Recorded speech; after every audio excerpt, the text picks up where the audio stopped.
Welcome to PokerStars.net, the world's Ladies and gentlemen, boys and girls, children of all ages, how you folks doing? Welcome here, welcome to another edition of Monday Night Raw. I'm your host, Conman167. I'm excited for the show today. I hope you guys are as well. Let's just jump straight into this thing, everybody. It is time for that Conman certified roll call. So who do we got in here today?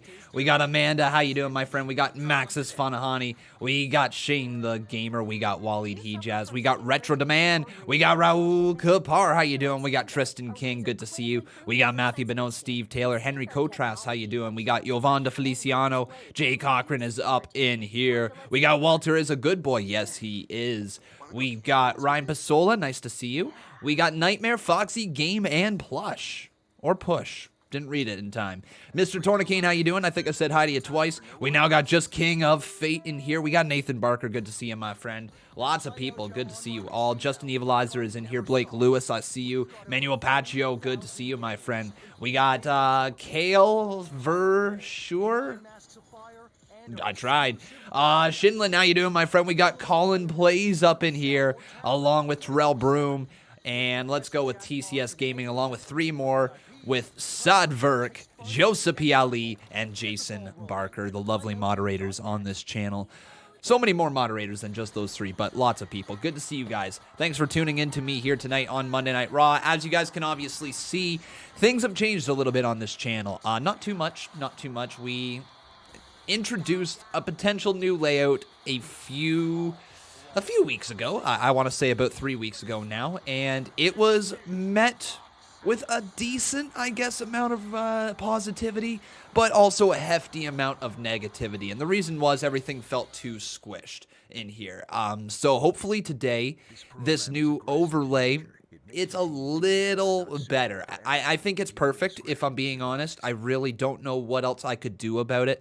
Oh yeah, by the way, everybody, very sad news for the wrestling fans and friends and family around the world. Kamala passed away, unfortunately. So, ladies and gentlemen, we are going to actually take a brief moment of silence here for Kamala. So, thoughts and prayers, and can we get an RIP Kamala in the live chat? Just a moment of silence here.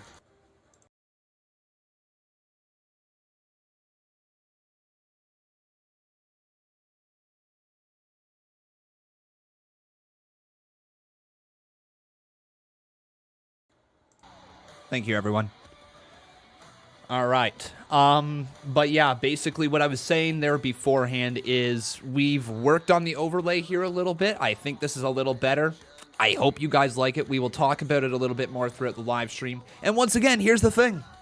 If we don't like it, if you guys aren't a fan of it, we can always change it back. That's the lovely thing. I haven't deleted the other one, so we can always change it back if you guys truly hate it. But I think this is going to be pretty good. I think once you guys give it a moment to breathe, I think you guys are going to enjoy it. Jamie Todd says, so how are you fitting NXT and AEW photos in a very small spot? Very small box. Did you think about that part? Really bugs me how small it is. Man, it's the exact same size as other Monday Night Raws. Literally the exact same size, only the corners are cut off. Don't worry about it, Jamie Todd. I will figure it out for NXT. We're just trying it out. Thank you for your feedback and worries, Jamie. Always positive about things in here. Seth Amphetamines, how you doing, my friend? Thanks for your $5 donation. He says, hey, Con, I'm curious, what's your music taste like? Any indie rock type music ever hear of the Front Bottoms? Sounds like a, it sounds like a good time. Is that what that sounds like? And I don't know. No, my music taste is, you might laugh at it. I like country music a lot. Didn't really grow up on country music. I kind of grew up on rock music, like, believe it or not, like Nickelback, 3 Days Grace. Trying to think of some other bands that I really liked. I enjoyed Billy Talent. I know that's kind of a funny one. Just kind of like along those bands. I also liked a lot of pop music when I was growing up. But yeah, for me, country music is my go-to. Samoa Joe's in the ring. We'll get talking about more of these donos in a second. Let's get back to this. Now we stand just 2 weeks away from SummerSlam. And thank you for joining me at this contract signing as we make one of the most personal of matches official for the biggest party of the summer. Now, I've been to a lot of contract signings in my time. But hey, Bishop, how you doing, my friend? Welcome as back, man. One of our competitors will be signing 2 contracts. His second one being one that will make him an official WWE superstar.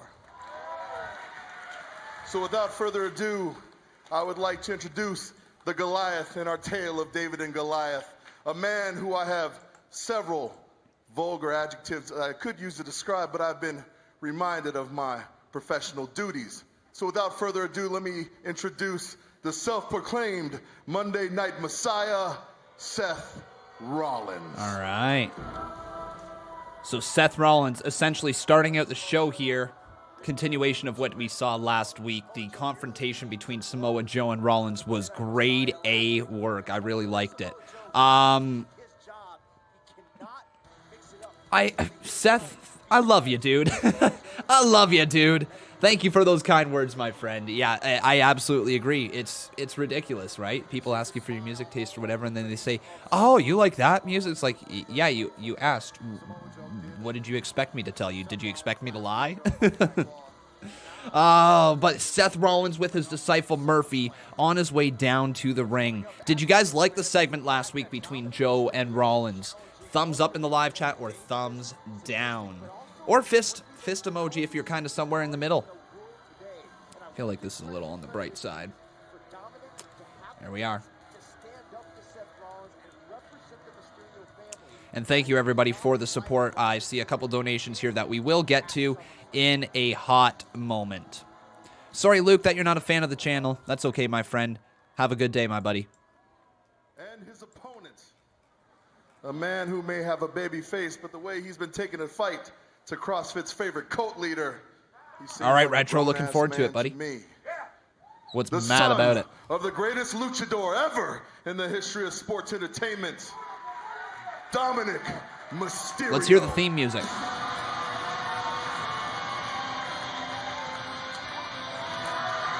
look what Dominic has with him.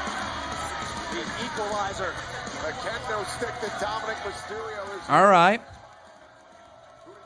All right, I think I could get used to that.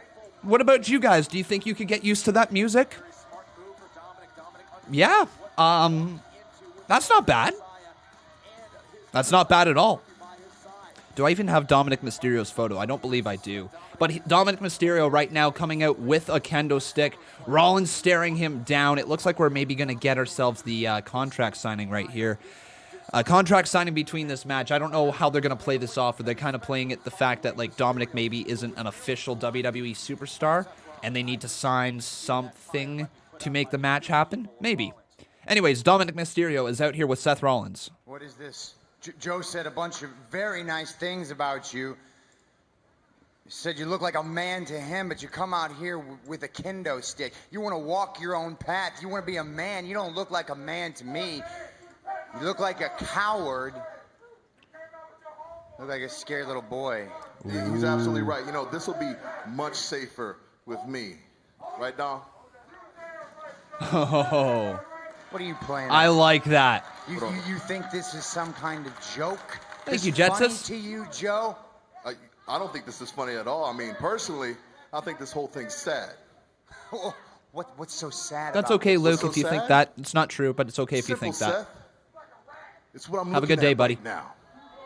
What I should be seeing is Seth freaking Rollins, the greatest superstar possibly of his generation.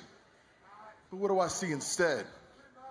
I don't see Seth freaking Rollins. No, you see, I see a man who had the WWE Universe boom a few times and he got all caught up in his own feelings and thought it was justification to do with whatever he wanted, whenever he wanted. I like that. Huh? I like that. A man who got caught all up in his feelings and he said, well, you know what? This makes it righteous for me to take Rey Mysterio's eye. Or what? Maybe have your man over here go after Aleister Black's eye. Right, Aleister Black. I forgot about that eye thing. Last week, my man Dom Hey, didn't Jason. show up, Seth. Thank you, buddy. We'll get to your sad. donos in a sec, everybody. It's Thank you sad, very and much. The saddest thing of all is I'm watching Seth freaking Rollins give a young man with zero to no training no choice but to face him in the ring. Whoa. You said so many things wrong, but that's where I've got to stop you. No choice? Are you kidding me? No choice? I've given him a choice every step of the way, and he's made the wrong decision. I gave his dad a choice every step of the way, and he made the wrong decision. Does Rollins have a point? The same goes Yes for or no? Aleister Black, and it might go for you too if you make the wrong choice. Ooh. You know who's really Hey, had Plumpy. no choice in this whole thing? Seth freaking Rollins. That's who. And I'm not one to play the All right, victim it's picking card, up. but I'm the one who had no choice. You understand that? I'm the one who's been forced into this situation. I tried to be Mr. Burn It Down. I tried to be Seth freaking Rollins. And guess what happened? I got crapped on. I got crapped on by every single person 'cause you here, tweeted. every person watching at home. It's because you tweeted.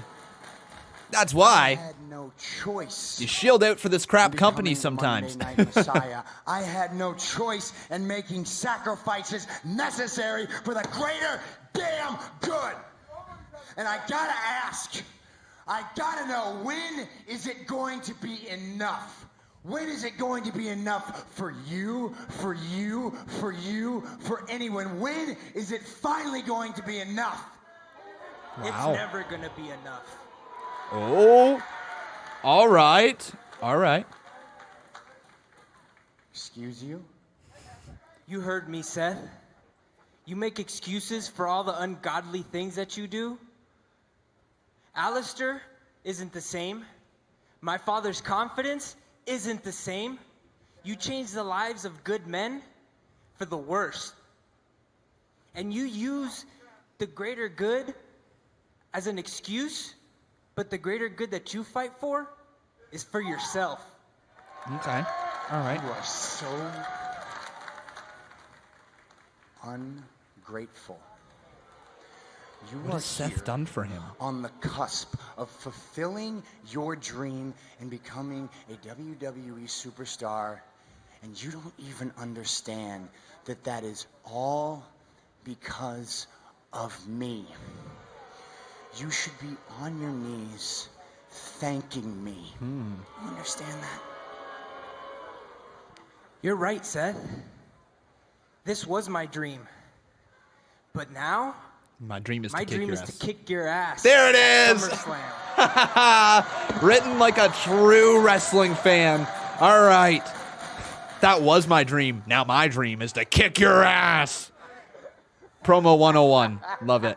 And yeah, Rollins is laughing it off. Good, like he should. That was basic bitch. All right, there we go. Look, we both know, we all know, that you wouldn't last 10 seconds in a regular, standard, one-on-one wrestling match with me. I am the best wrestler of my generation. There's no question about it, Joe. However, I'm gonna do you a little favor. You seem to be pretty handy with that there kendo stick. So how about at SummerSlam, Oh my god, is it going to be a kendo stick on a pole match? you can bring that with you. You can use it however you see fit. That or any tool in the toolbox, as a matter of fact. I want you to have every opportunity at your disposal so that you and your family have no excuse when I end your career Oh. before it ever begins. Oh no. Is Dom going to attack him? Is he going to sign it and then attack him? What do you think? Or does he walk out? Signed on both pieces of paper. Congratulations! Let's give a big round of applause. Why was there for two the contracts, newest though? Like, WWE what's the two contracts? superstar, Dominic Mysterio. Yes, yes, yes. Now get the hell out of my ring. because I've got a match with your little buddy Humberto Carrillo up next. So pay your dues. Oh, grab a okay, seat Raul. out here, One is a Superstar take some contract, one notes is the SummerSlam contract. Okay, Get cool, ready. cool. Thank you, guys. For what you're Thank you. forcing me to do to you in 2 weeks at SummerSlam.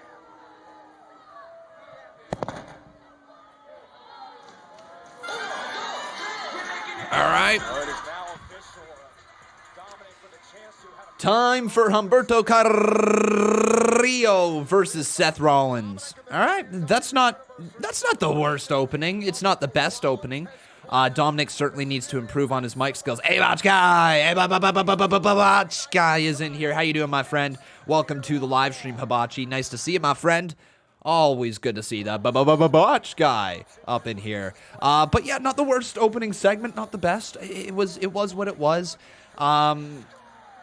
I think Dominic Mysterio, his in-ring skills, especially against Seth Rollins, are going to be really, really entertaining. I think that's going to be a good match at SummerSlam. But until that happens, they need people in there to help get Dominic over in some segments. He's going to play the babyface, the underdog, really well because he's new to all of it. But in order to get the segments past just a underdog babyface versus a veteran, you need some extra stuff there. Samoa Joe's adding quite a bit to this feud. I like it so far. Yeah, that works for me. You saw that Pepsi.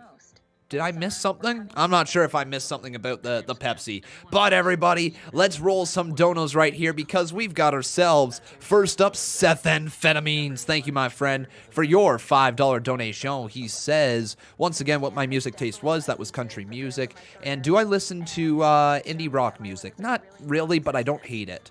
It's definitely not one of those genres that I'm a big dis fan of. Is dis fan even a word? Let's make it a word. Dis fan. I'm curious. Does your music taste like any indie rock type music? Ever hear of the Front Bottoms? And no, I've never heard of the Front Bottoms before. Bishop Robinson, thank you, my friend, for your dollar donation. I appreciate you. I really do. Right up in here. So with that, I believe we've now got ourselves. Oh, wait, no, Raul was the boss beforehand. Never mind. I'm getting a little confuzzled up in here. But Raul dropped a $5 dono. He says, it can't just be me. Is Con more yellow, or is it just me? I absolutely am. This is part of the reason why I want to eventually get a much better camera than these stupid webcam ones. It's because my shirt right here. If I were to take this blue shirt off and it was not on here anymore, let's get all the blue off the camera, boom, like that. If I took my blue shirt off, then yeah, I'm normal color. Once again, it's because of the blue shirt. Hey, how's it going, my friends up in Canada? So yeah, I put the blue shirt on, I turn a little more yellow for whatever reason. Can't really do much about it other than not wear a blue shirt, which I will try to do so in the future. But right there, Raul, thank you, my friend, for your $5 donation. It can't just be me. Is Con more yellow, or is it just me? Also, hashtag RIP Kamala. Absolutely. Jet says rock and roll. Thank you, my friend, for your $5 dono. Ask me, what's up, Con Man? I always love watching these live streams. It always plays out good because I get off work before it starts. Great way to end the night. Well, that's awesome, Jetsus. We love having you here, buddy. I'm glad that you have something to unwind with at the end of the day. We all need that, right? I look forward to these as well. Even though it is technically my work day, it's weirdly a spot that I do unwind as well at the end of the day. You know, I get to talk to you guys about everything that happened, anything that's on my mind, and, you know, if we want to argue, we can argue. It's just a good way to end the day. What up, I like it. Man? I always love watching these live streams. It always plays out good because I get off work before it starts. Great way to end the night. It's an amazing way to end the night, though. Jason Barker, you're up next, my friend. He says, you have two window with a kendo, if you know what I'm saying. Nope, I do not know what you're saying. Maybe Conman's just a little naive about something here, but nope, not a damn clue what you're saying there, Jason Barker. Thank you, though, for your $5 donation. I appreciate you, buddy. And I do appreciate your continued support. Hopefully you're doing well, man. Hopefully you're doing well, whatever you're sipping on tonight. I Lift hope your it's window tasty. with a kendo, if you know what I'm saying. But now let's get these two people up here on the screen. Seth Rollins first, as Sethy Poo is going to go here on the left. And then on the far side, we're going to put Humberto Carrillo, who has not really been featured on TV all that much right here. Do you guys think that's the right call? Do you think it's the right call to not be featuring Humberto as much? Do you like him in this, like, babyface enhancement talent role? I think it suits him really well, but I wonder how long he's going to be able to be in it. I think it's okay for now. WWE's going to have to figure out something more. That he's not going to always be able to be in this this role, right? Right now, it's good for him. It's getting him over eventually. I think it's much better than the role he was put in when he was called up out of 205 Live. Definitely a much better role than that, but yeah, I don't know. You heard Ali got released. If that's true, man, that's one of the worst things they could have ever done. And if so, there had to be something majorly behind it. But I don't believe that's true. If it is true, though, I think you guys are going to have to correct me on that. Paul Carpenter dropped a $5 donation next. We're going to get to that. Thank you, my friend. But first, let's head over to twitter.com/Conman167 and ask you guys who will win. So it'd either be Humberto Carrillo. Oh my God, how the hell do you spell his name? Is it 2 R's, 1 I? Yeah. Carrillo. Or will it be Seth Rollins? Needs to be Seth Rollins, right? Right? Be weird if Humberto won this one. But yeah, Twitter poll is now live, everybody, in our new Twitter polls section. So just take a look at this beautiful little section right over here. Who will win? You guys can vote. It's right there for you guys. Beautiful, beautiful, beautiful stuff. Oh, Humberto, though, going all the way to the top rope. But it looks like Murphy's going to play a little bit of distraction. But from behind, there's Dominic Mysterio and the beautiful moonsault. But Seth Rollins gets his feet up right in the face. Oh, a super kick to the other side of the head. And he caught both cheeks there. Up into a power bomb, down into the mat. Carrillo turned around. Here it goes, set up, curb, stomp, delivered. That is game 2. 3. That's the perfect position there for Humberto Carrillo. Yep. Oh, and then Murphy right after Dominic. Uh-oh.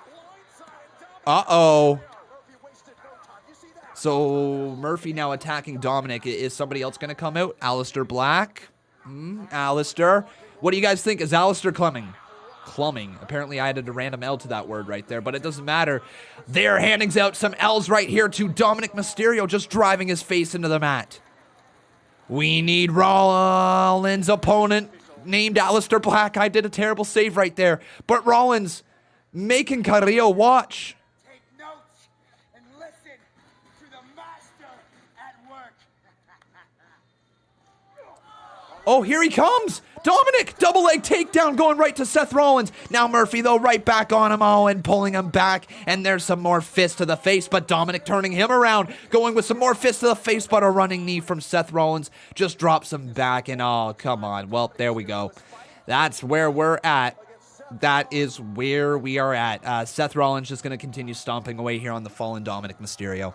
Damn, man. Dominic still not able to get one over on Rollins. Uh-oh. Oh, grabbing the kendo stick. Hey, Rebecca Helfrich, how you doing, girl? That was a $5 dono from Prince Balor, not 100. It's 100 rupees, though. Oh, come on! Kendo stick to the midsection. But thank you regardless, Prince Balor. We'll get to that dono in a second. And another shot across the back. Oh. Oh, this isn't good. This is not good for Humberto Carrillo. We need somebody. We need somebody. Raul, my man. Yeah, yeah. You're a bro. A bro? A bow? I don't know. It wasn't English what I just said. But thank you, dude. We'll read it in just a second again. But look at this. This is literally Rollins destroying Carrillo's friend, Mysterio. God, Conman's terrible with names tonight. This might be a long night for you guys. Yes, I did, Hunter Hand. We'll read it out as well, dude. I forgot to thank you. Thank you, everybody, for all the donos. You're amazing. Oh, you can see the welts forming across the back of Mysterio. Ow! Another one. Yeah, Samoa Joe, where you at? Hang on, where the frig is Joe? Yeah, where's Samoa Joe? Okay, Joe. Samoa. He's literally sitting at commentary. He's literally sitting on commentary. Samoa Joe, what are you doing?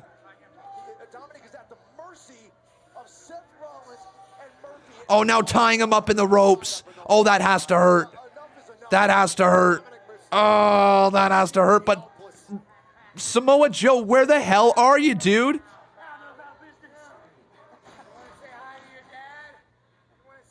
No!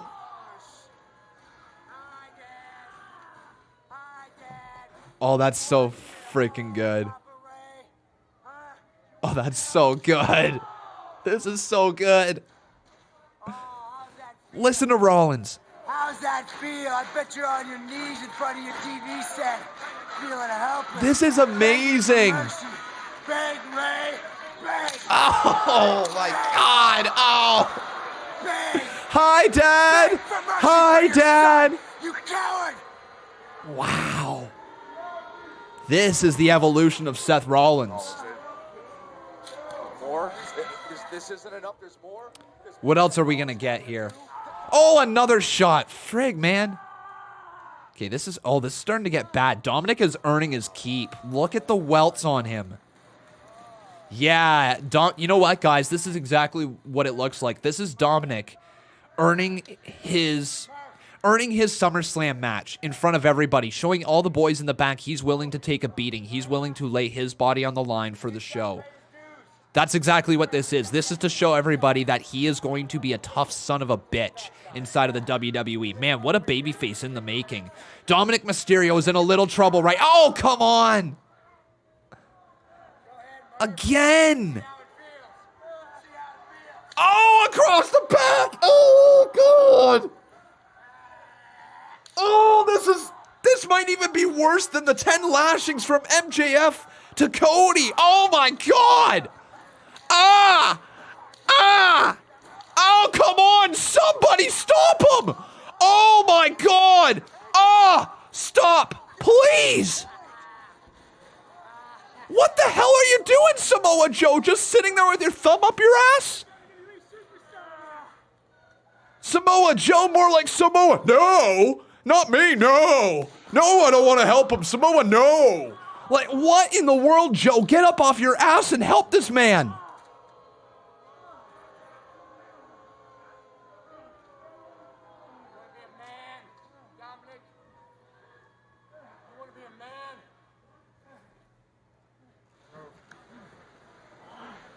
No, no, no, no, no, no, no, no, no, no, no, no, no. He just collapsed.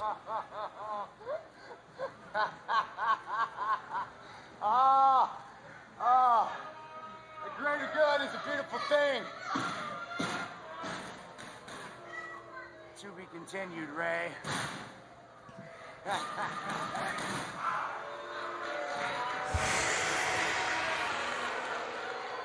Disgusting.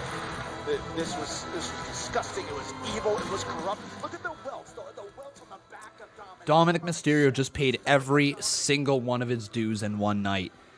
If you have any complaints about Dominic versus Seth Rollins happening at SummerSlam, you just ate your words. Dominic earned that match with that beating right there. Holy crap. That is disgusting.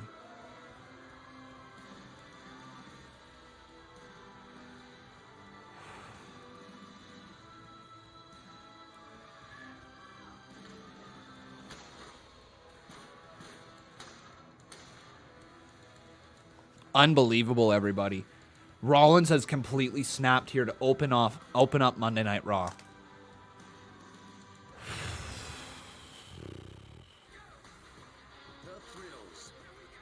Hey, heel Pepsi man.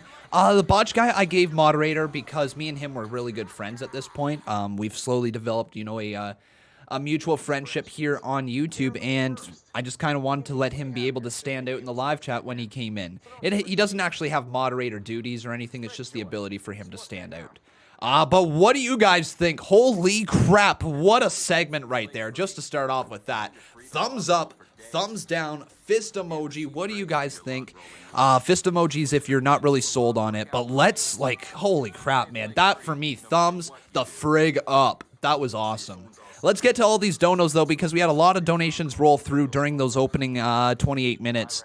Thank you, everybody, so very much for your support. It will take a little bit of time to get to them here today, but we're going to try to roll with them as quickly as we possibly can. Thank you, everybody.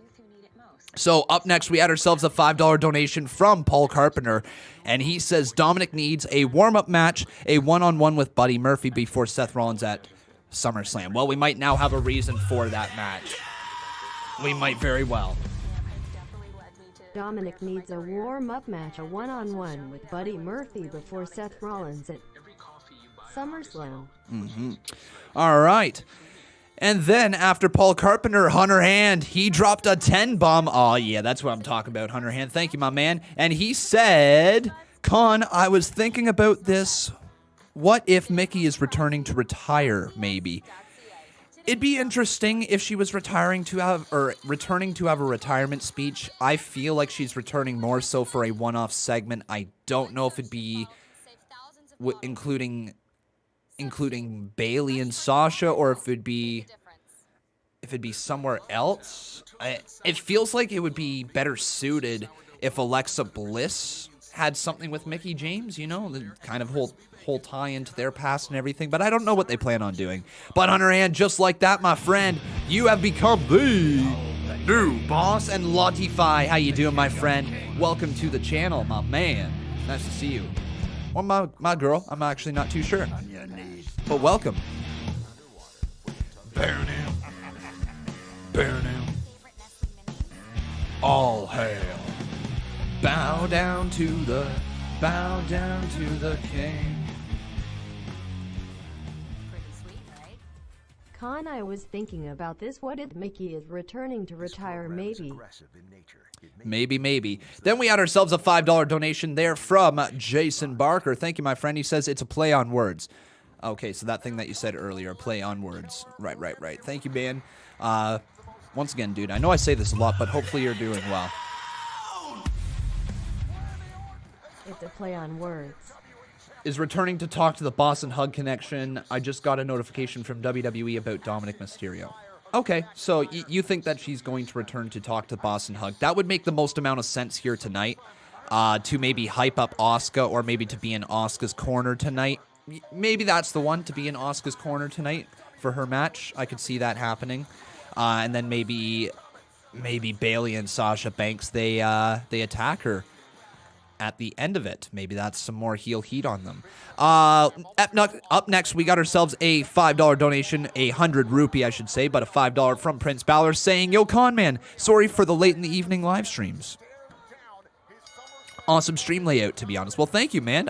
Don't be sorry. Oh, wow, I completely misread it. There we go. Sorry for the late entry in the live stream. Well, no worries, buddy. It's great to have you, Prince Balor. Welcome to the live stream. And thank you for the kind words with the layout. I'm excited for it. Sorry for the late entry in the live stream. Awesome stream layout. TBH, fire. Aw, yeah. Glad you think it's fire. And then up next, we got our biggest donation of the day. Who else but Raul, who's been working like a mofo over this past weekend, working to drop this 30 bomb. Yes, sir. Thank you, my man. He says, Ali hasn't been released. He's just frustrated with WWE considering Vince has given up on him, which is frustrating. If he did get released, I would not be here. I would be crying my eyes out because, as you know, I am an Ali fan. Well, hopefully that day never comes. I'm hoping that he doesn't ruffle the wrong feathers backstage. I'm hearing just how unhappy Ali is right now. The fact that he lost to Riddick Moss on main event just shortly after returning. The fact that Ali has more views for his return than the whole Raw Underground combined had. You would think maybe they would push Ali, but no, we'll just have to wait and see. But they have him losing on main event. That doesn't speak volumes. to him getting a good push. But here we go. Ho, ho. Miz and Morrison. Hey, hey. Ho, ho. Retribution, uh-oh. Is something about to happen? Yeah, you know. So this is last Monday. They're talking about Retribution. Ali hasn't been released. He's just frustrated with WWE considering Vince has given up on him, which is frustrating. If he did get released, I would not be here. I would be crying my eyes out because, as you know, I am an Ali fan. And then with that, thank you, Raul. You have become a 3-time Boss Battles champion. Oh, yeah. And then we got one more donation. We got an $8 from Anna J. Well, Anna, how you doing, my friend? If you're the real Anna J, nice to see you. If you're not, well, it's still great to see you. Says Dominic Mysterio will get payback at SummerSlam, hopefully sooner. Yeah, I think at SummerSlam, maybe a win for Dominic could be amazing. Somehow, if they're able to pull it off. I don't know how they could. Because on paper, Dominic Mysterio should never beat Seth Rollins, but I wonder how they could make that work. Yeah, and you're absolutely right. Hunter Hand became the boss before you. You're right. And I made him the boss. 1-time Boss Battle champion. Fall and pray. Fall and pray. Say it. Fall and pray. Fall and pray. Fall and pray. Fall and pray. Dominic Mysterio will get payback at SummerSlam hopefully sooner. There you are, Raul. I was already in the process of doing it. So, Retro Demand says, my day. All right, I'm curious to read this. He says, my day, 2 a.m. My street swimming. Oh, your street swarming in police. Noon, traffic jam going back up for miles, not normal. 2 p.m. news pops, plane in sky with busted engine, can't land. 7 p.m. fight occurs round corner, mad day right. Man, that's a lot in one day. Cap it all off with a Conman live stream.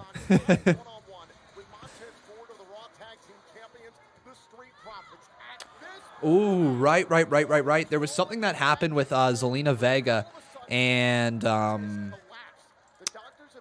Zelina Vega and what's his name, or her name, Zelina Vega and Bianca Belair. Let me see if I can find the video for you guys and pull it up right here. Yeah, here it is. Is that showing? That is. Here, everybody. So just look real closely here. So this is what happened with Zelina Vega. If you guys are not aware, this was on Zelina Vega's live stream. Bianca Belair actually invaded her house. What the hell are you doing in my house? And attacked her.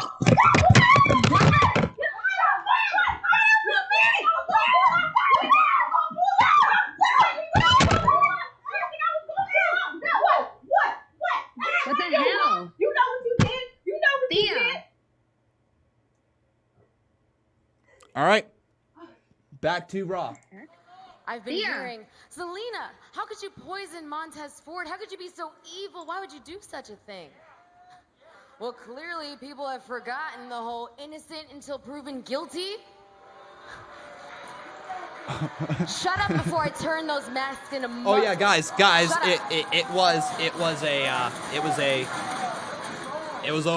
it was just so we're clear. What? I've been screaming this, listen, I've been screaming this until my voice is hoarse, but I had nothing to do with Montez Ford's poisoning. No. What kind of a manager would I be if I ruined the most important opportunity in my associates' careers? Unlike most women, I don't thrive off of my men's success. I create it. And Bianca Belair, well, she could learn a lot from me about keeping her men in line and keeping herself in check, because I don't appreciate her putting her hands on me last week. Ooh. The Street Profits want the smoke, that's fine, they can have that. They can add But it. we want the Raw Tag Team titles. And I'll say this one more time. I had nothing to do with Montez Ford's poisoning. Okay. But Andrade and Angel Garza will have everything to do with taking the Raw Tag Team titles at SummerSlam. Guys, you know what? Everybody in here saying that the poisoning angle... Let me try English here. Everybody's saying that the poison angle is dumb. It's not the greatest by any means, but, like... It's different, right? It's different. And it's getting us to care. Oh, what the heck? The lights are out? Oh, and now we're back.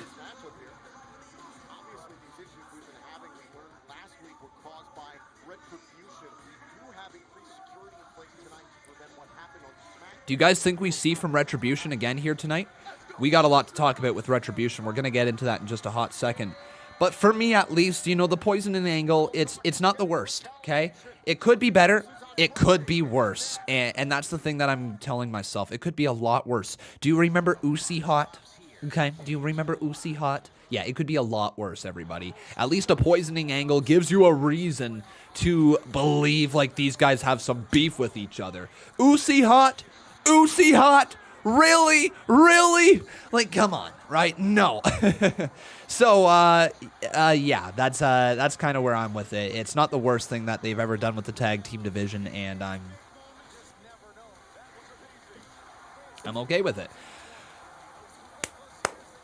All right.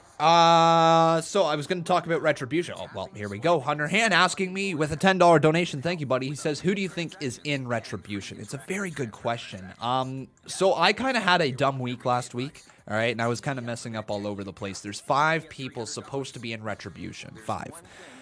Not 4, not 6, not 12, 5.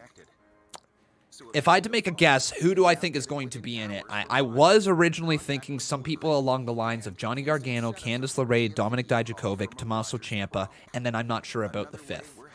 It seems like it's another girl. I don't know who else could be another girl with them. Is there any girl that has a connection to Candice LeRae? I'm not too sure. She's kind of turned on everybody at this point.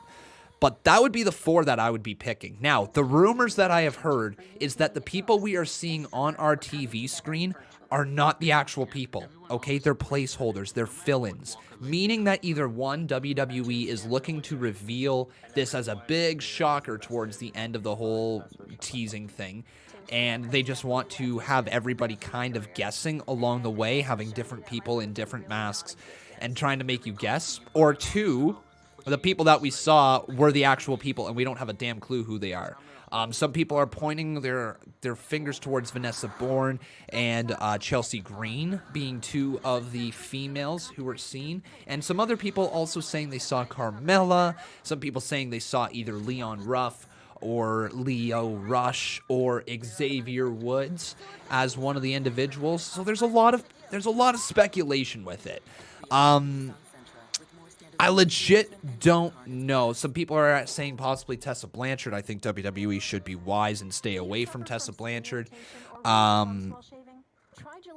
You know, it's so tough right now, but all of the rumors seem to be pointing towards the fact that these are not the actual people because they want everybody to speculate.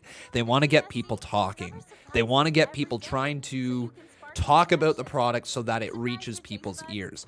Only problem is that a lot of people inside of WWE just want the headlines. They don't actually have the full story booked. They don't know where they're going with it. And right now, the rumor is that within WWE, Vince McMahon doesn't have any long-term stories planned out right now, meaning Bruce Pritchard either is not allowed to book long-term or he isn't booking long-term. If he's not booking long-term, then Bruce Pritchard is just as big of the problem. If he is trying to book long-term and Vince McMahon keeps changing things, I feel for Bruce. Not much you can do about that. But lots of people talking about the fact that Vince McMahon doesn't have a damn clue what he's doing, especially with Raw Underground, which we should be seeing more of here tonight. Let's roll this $10 dono. Thank you, Hunter Hand. I appreciate it, man. The King of Kings. And we got a new boss in here. His name is Hunter Hand. 2-time Boss Battle Champion. Burn him. Burn him. supposed to be drums, apparently. Bow down to the king. What do you think about Chris Cyborg hinting at AEW debut soon? I mean, Cyborg is Cyborg, right? A draw. We've seen the transition for some female talents, you know, from MMA. Like, we've already seen Shayna Baszler be an amazing transitional talent. We've seen Ronda Rousey have an incredible first year in the business, you know. Why not see what Chris Cyborg can do? They have that level of physicality. You know they can take the bumps if they need to. Just teach them how to wrestle safely. Teach them a little bit of psychology. Let them build a match. Their star power will do the rest. Prince Balor, thank you, my man, for your $5 donation right there, the 100 rupee. He says Ciampa is going to be in the NXT North American qualifier of this week as the mystery opponent, sorta. Plus Chelsea Green and Vanessa Bourne might be in Retribution. Well, they might very well be, my friend. Ciampa, you know what? He could come back to NXT. I'm more so hoping he's in Retribution. I think he's the star that could use a gimmick like that. Honestly, the more I think about it, Gargano, LeRae, Ciampa, and Dijakovic, if the four of them were in a group with a fifth person, even if you wanted Vanessa Bourne or Chelsea Green with them. Plus Chelsea Green and Vanessa Bourne might be in Retribution. Like, if you wanted one of those, like, I don't know who they plan on putting with them. If they wanted somebody else from the main roster, if they wanted a muscle like Tamina or somebody, they could do so. There's so much room for development, especially if you have a group of already over NXT superstars who are giving a fresh gimmick when they are called up to the main roster. That's one thing that WWE has kind of forgotten about, that you are allowed to call people up and change their gimmicks, or change their motives or turn them heel or alter their characters. The problem is when you downright change them entirely, that's when fans aren't going to be behind it. But if you're able to put them in with a faction or put them alongside of some people or a new tag team, or if you're able to give them something interesting, fans are going to be able to watch it and they're going to want to digest it. Absolutely. So we'll have to see. Rondo Slice, how you doing, my friend? Thank you for your $2 donation. He says Retribution's storyline needs to end, in my opinion. I mean, it has barely started. I was mad about it last week, my friend, but I wasn't mad about the actual story. More so mad about the fact that WWE lied to us. They mispromoted it, basically. But in my opinion, they ended up delivering with it on SmackDown, and it was decent. It was decent, you know. I thought it was a pretty cool debut for them. Even if it's not the actual wrestlers, it got us talking, right? So it works for me. But let's get these guys up here on the screen. We've got ourselves Angelo Dawkins versus Andrade. This match shouldn't last too much longer, if I'm being honest.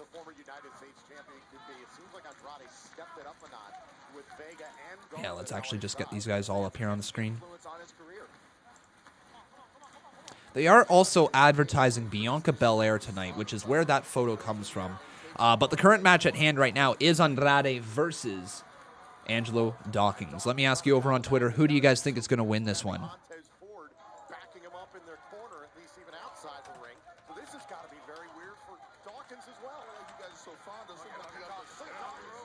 Angelo Dawkins, or will it be Andrade? Do you guys think Andrade's in the right spot in the tag team division right now? Oh my God! Holy crap, guys. I got some photos to share with you of Dominic Mysterio. Oh my God. Dominic Mysterio has earned his keep. Dominic Mysterio has earned his flippin' keep. Oh my God. Ah! Oh, oh, oh, oh, oh.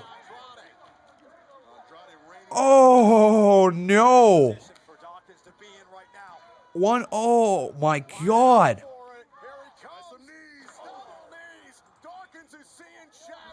Holy crap.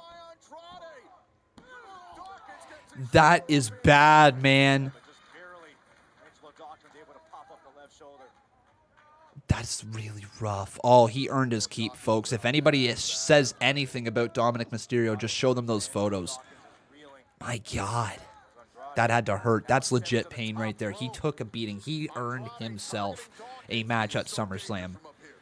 Uh-oh, Andrade runs into a, what's that, a right hand? Zelina Vega, though, trying to get involved. Uh-oh, cue Bianca Belair. Where's Bianca? Where's Bianca? Hey, here's the EST of WWE. Bianca Belair takes down Zelina Vega. Get yours, Bianca. Oh, spine buster delivered from Dawkins. Is that it? Cover. 2. No way. That's his finisher. All right. Yikes. Okay, but still. Hey, at least Dawkins wins. That was, yeah, okay. All right. We going to get ourselves an actual match here between Zelina and Bianca, or are we going to build to that at SummerSlam? Oh, Bianca attacking Zelina. Throws her back inside the ring. Here we go. The EST is getting hers. Oh, but to the far side, Zelina Vega just gets out of there in the nick of time. Ooh.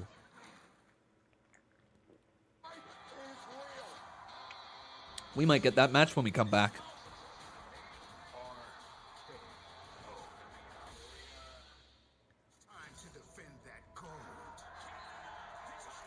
I have heard that retro demand. Yeah, I heard that. I think it's going to be true. But I don't really want to talk about it here out loud. Just in case other people have not heard about that rumor here tonight.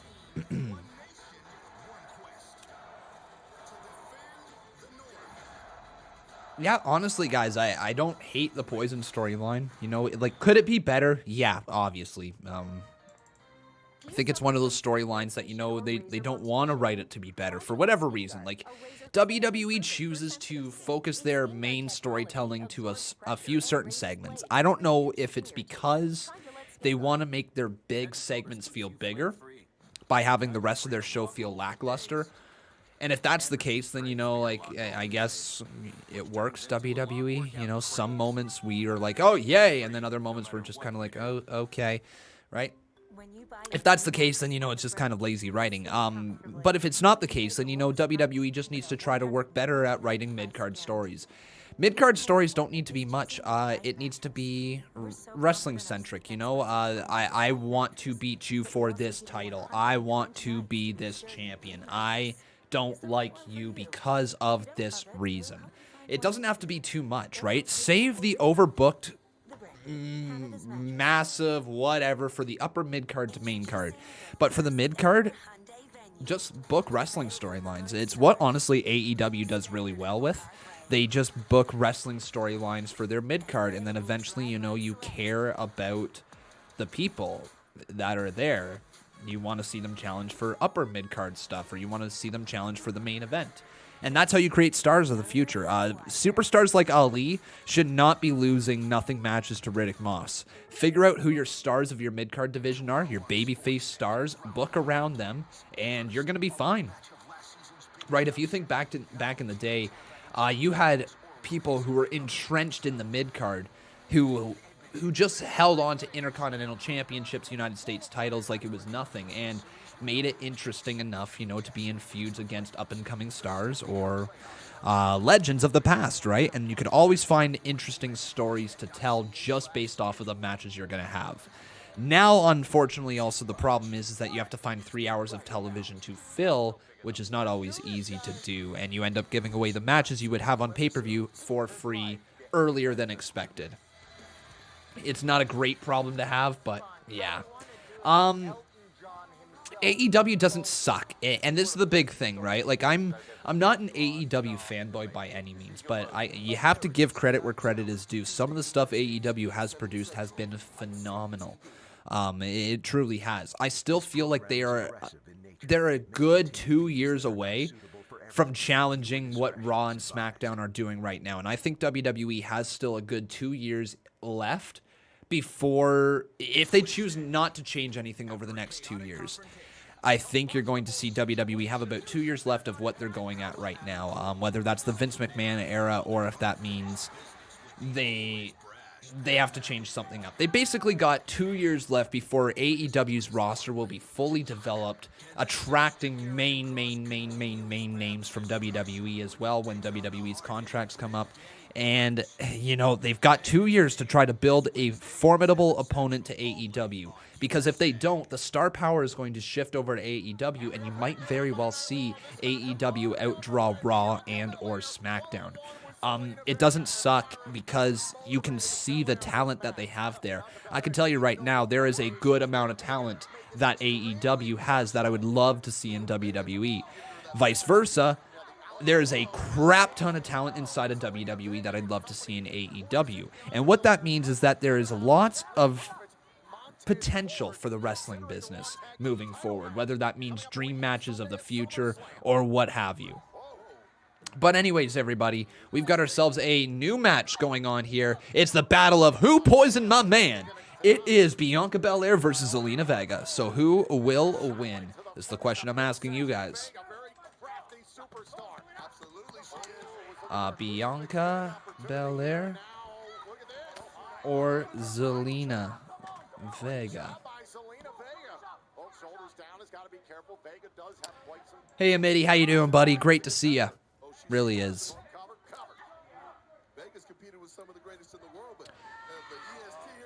If you guys were guessing, though, let's say it wasn't Zelina Vega who poisoned Montez Ford. Who do you guys think it actually was? Who would poison Montez? Is there another?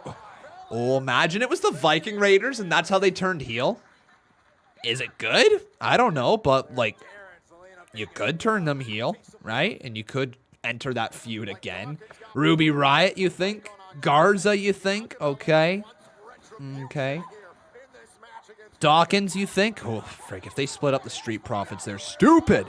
At least at this moment. Andrade, okay. Retribution? That's got to be the one, right? Retribution?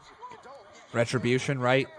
Yeah, that makes a lot of sense. Yeah, that makes a freaking ton of sense, everybody. Oh, was that a thumb to the eye right there?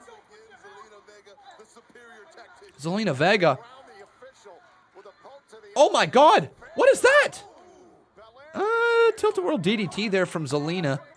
It wasn't well executed. Into the cover. Two. Oh my God! Kick out by Bianca. Good. Oof. Zelina Vega thought she had an opportunity there to put away this matchup. Watch this once again. The official between Vega and Belair. And boom! The shot right there to the eye with the palm from Vega. All it took for Zelina Vega to all right. match around, or maybe not.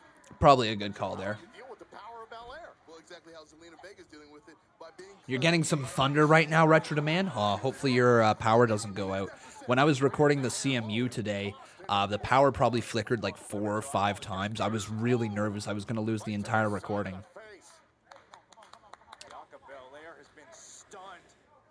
Oh, here comes Vega, and a knee to the side of the head of Belair. Into the cover. Is that it, Zelina Vega? No.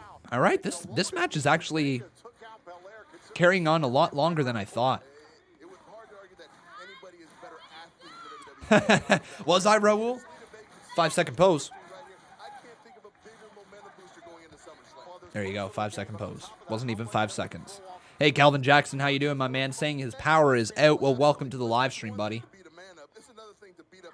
They probably did Retro Demand. Probably. Uh-oh. Zelina Vega in a little trouble, but Belair gets hit with a couple elbows courtesy of Vega. Man, Vega is so tiny, isn't she? She's so tiny. A match between her and Alexa Bliss. Battle of 5 feet of fury. Oh, right there into the ropes. Oh, Bianca hit hard. Uh-oh. Zelina. What is she thinking?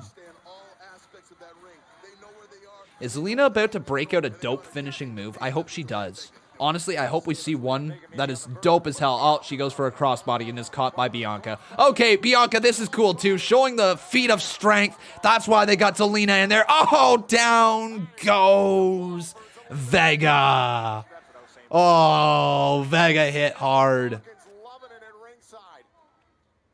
a payback on behalf of Montez Ford. Look at the height from which Zelina Vega gets dropped. Yep, that was a good showcase of strength right there from Bianca. Are they going to let her use her hair whip?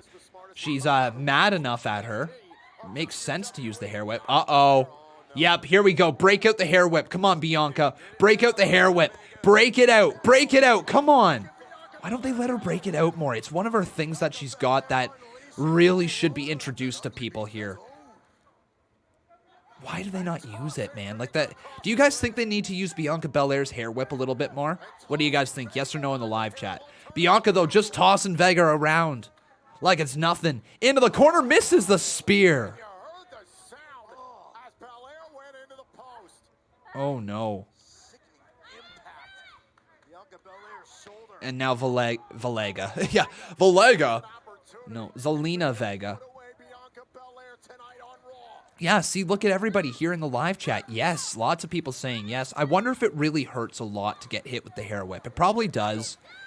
And it's probably the reason why they don't break it out all that often. Oh, but there's a power bomb from Bianca Belair. 2, lifts her up once again. Bianca. Face first goes Vega. My God, Vega's dead. Vega is dead. Hey, Flamethrower, how you doing, my friend? Says my lights are flickering and I'm about 20 minutes away from the WWE Performance Center. Damn you, Retribution. Here it is, the KOD. Bianca Belair hits it, and that's it for Zelina Vega tonight. That was a good one. That was actually a really entertaining match. What do you guys think? Thumbs up, thumbs down. Fist emoji. I'm going to go ahead, thumbs up. That was good. Very good showcase for Bianca Belair. Didn't really have to go into her repertoire too much. I still wish they would let her use her hair whip a little more. It's a very good weapon that she has.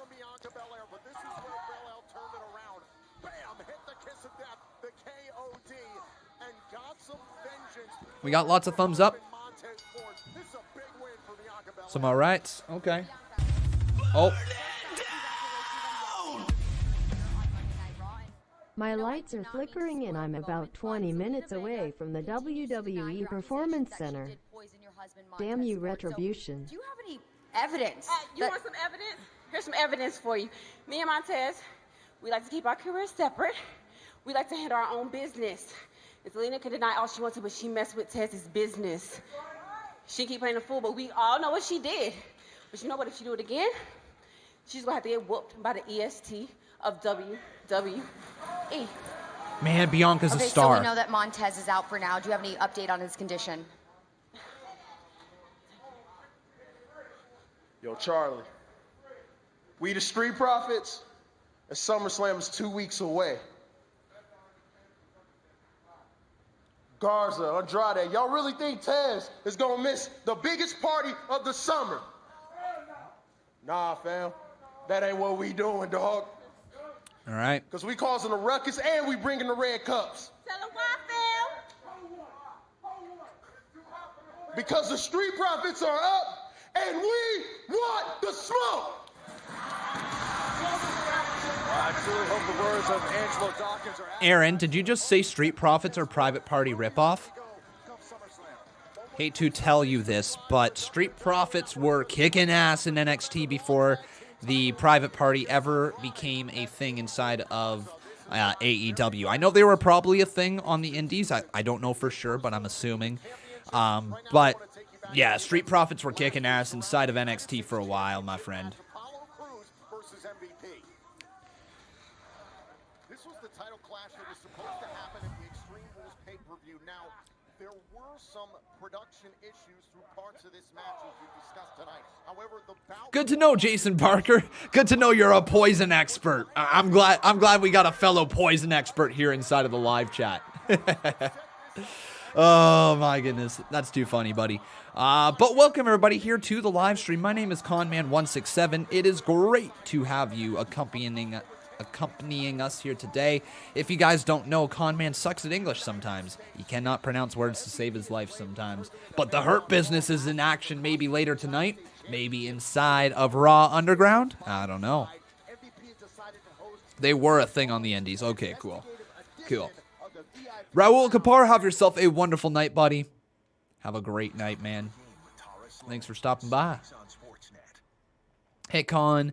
How are you? I'm doing good, buddy. Do you think NXT stands for next or new exciting talent? Austin James, I think it's kind of a play off the word next. You know, like next up. I don't know what they originally were trying for with NXT, the original like game show that they had. I don't know what they were really going for, but maybe I need to learn another language, bro. My problem is that I tried learning French when I was growing up throughout elementary school, and I think it kind of played with my English learning ability, and somewhere along the line, I got this weird accent that I speak in here today. Stands for next, as in next generation. Well, there you go. OPN Entertainment says, Con sings Sweet Dreams. Well, if we got ourselves a new member in here today, absolutely. Hey, Senpai Kuki, how you doing, my friend? Says, am I the only female in here? We got a few other females in here, I'm sure of. Some moderators, Rebecca Helfritz, Casey Rose, our two female moderators that we have here. And, of course, we got lots of other female viewers here in the live chat. So, females, speak up, say hello to each other, make yourself feel comfortable. Everybody's welcome here, obviously. All you have to worry about is where this road will take you next. Kuki means cookie in Japanese. Well, that's kind of cool. I learned something new today. So if I go to Japan, I can get a cookie now. Good. Good. It's the only thing I need, man. That's it. But we're going to quickly roll a little ad. If you guys get them, great. If not, then that's okay. Hey, Led Thomas. Welcome to the live stream, buddy.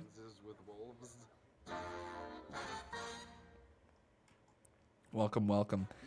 And just want to make sure that we've got our Boss Battle Championship updated. Yes, we do. It helps. It helps, Jason Barker. Helps narrow it down. Am I excited about Tag Team Appreciation Night in AEW? Vamsy is asking me. Excited? No. I didn't even know it was a thing until you mentioned it, if I'm being honest. I'm realizing that I'm missing a lot of stuff when I'm streaming both NXT and AEW at the same time. So I miss a lot of the stuff that the commentators are announcing, saying like, you know, this is coming next week or this is happening. Because usually in the downtimes, I've switched between the other show. So no, I didn't know about it and didn't even see it on social media. So thanks for letting me know.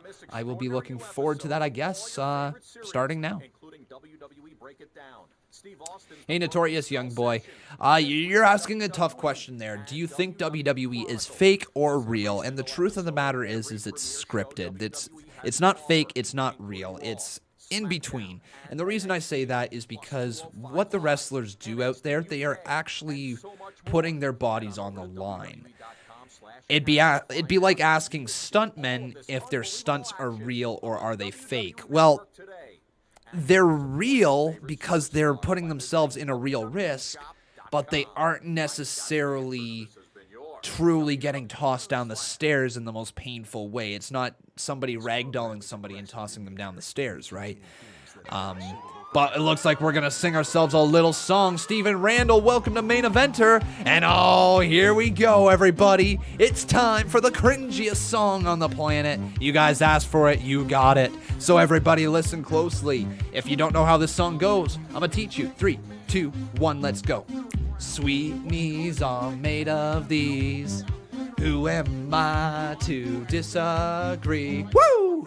There you go. But now it's time for the VIP Lounge with the Hurt Business.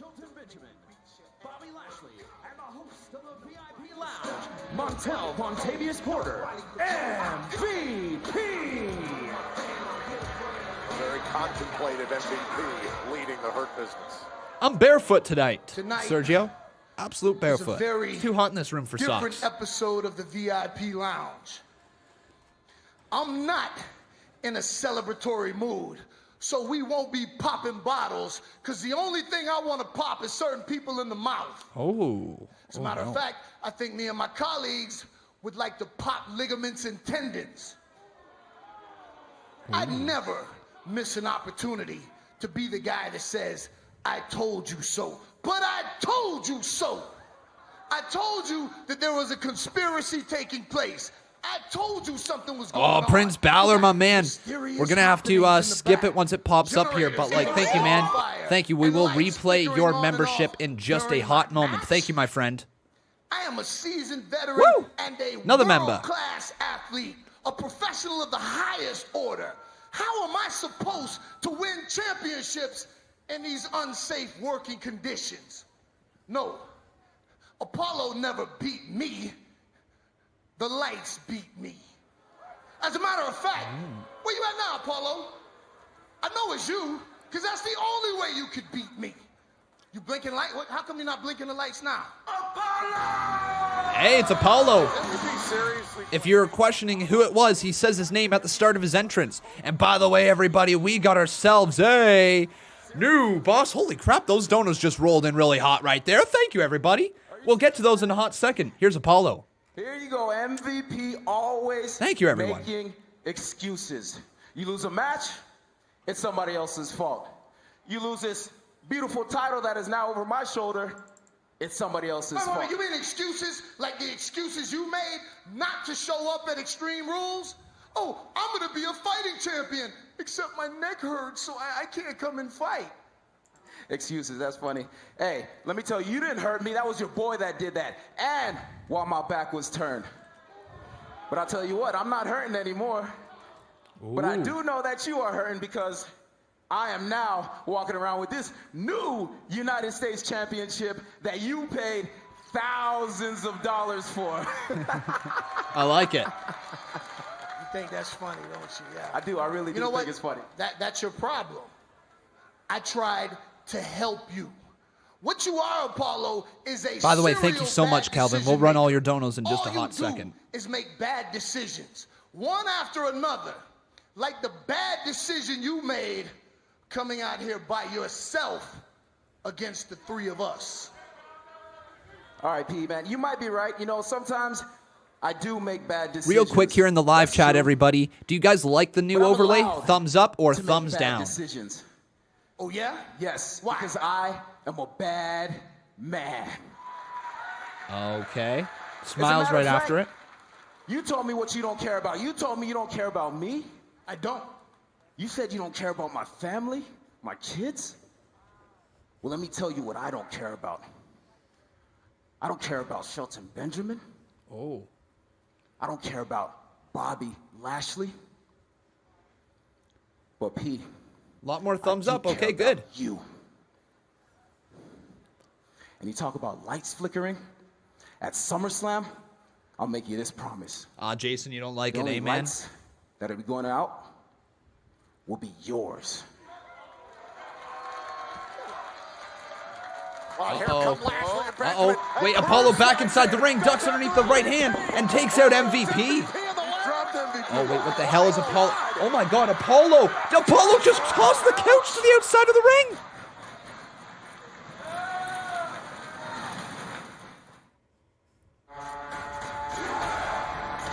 Holy crap, everybody. All right. Apollo showing off his strength. He just lifted up that couch like it's nothing. But lots more thumbs up than thumbs downs, which is really, really good to see. To everybody who doesn't like the new overlay, I am sorry. You know, if I could be honest, it's really not all that different than the last one. You know, just trying to speak from true honesty here. You'll get used to it, right? And all that's really different is that we used to have, I guess, my face up like this high, right? And the bottom half of me was kind of cut off here. I felt a little tight up in this top screen. But also we had a moving social media tab that was outdated. It just didn't look good. It didn't serve its purpose anymore. And it felt like, you know, it felt like it was time to evolve. I really do like it, and I hope you guys do as well. I really hope you do as well. But yeah, if you don't, again, you know, it's not that big of a difference. If you guys want to just take a look at how the two did look beforehand, this is the first one, or the one that we used to run on right here. So, you know, it's a little smaller, but you can just see that social media tab down there just was not needed really at all. And so I just moved some stuff around, and it looks like this now. I think it looks far better. And I hope you guys do agree. And if you don't, once again, then I am sorry that it's a little difficult to digest at the moment, but things will be easier to digest every single week that you tune back in. For the toughest jobs on planet Earth. All right. How will you stream Wednesday if you can't add NXT and AEW matches? So what I plan on doing, guys, for Wednesday, just like we do with the other Wednesday live streams, I plan on removing where the help support donation tab bar is. All you're concerned about is the belt. The belt? Okay, I see what you're saying. You want the big belt that was there beforehand. I don't know how I can include that. I legit don't. I legit don't know how I can include that belt, man. I felt like it took up a lot of space on the screen, but let me ask you guys, do you miss the belt or do you not? I hate to put it to the vote to the chat because, Jason, I know you love that belt, man. But at the end of the day, got to go with what the fans are saying. So what do you guys think? Belt or no belt? Say belt or no belt in the live chat if you would like to help me figure out. Hey, Prince Balor, membership shout out to you. We're going to get that sweet knees going in a second. Some people saying miss the belt, belt, no belt, no belt, belt. No belt, I missed the belt. No belt, belt, no belt. Think of sports today. Okay. Think of Sportsnet now. Well. Give me a second here, everybody. Let's see what we can do.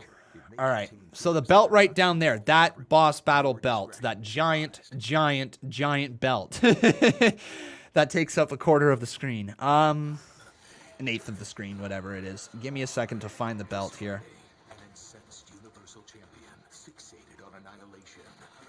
Okay. Lux7 says belt. All right. Well, you guys want the belt, so let's get the belt. All right, let's get the belt. What can we do with the belt? What can we do with the belt? What can we do with the belt? What the frig can I do with the belt? Hey, Lex. How you doing, buddy? We'll talk to you in just a hot second here, my friend. Oh, hang on, guys,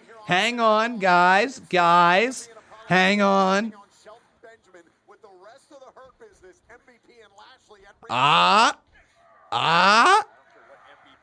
What do you guys think? Do you want it?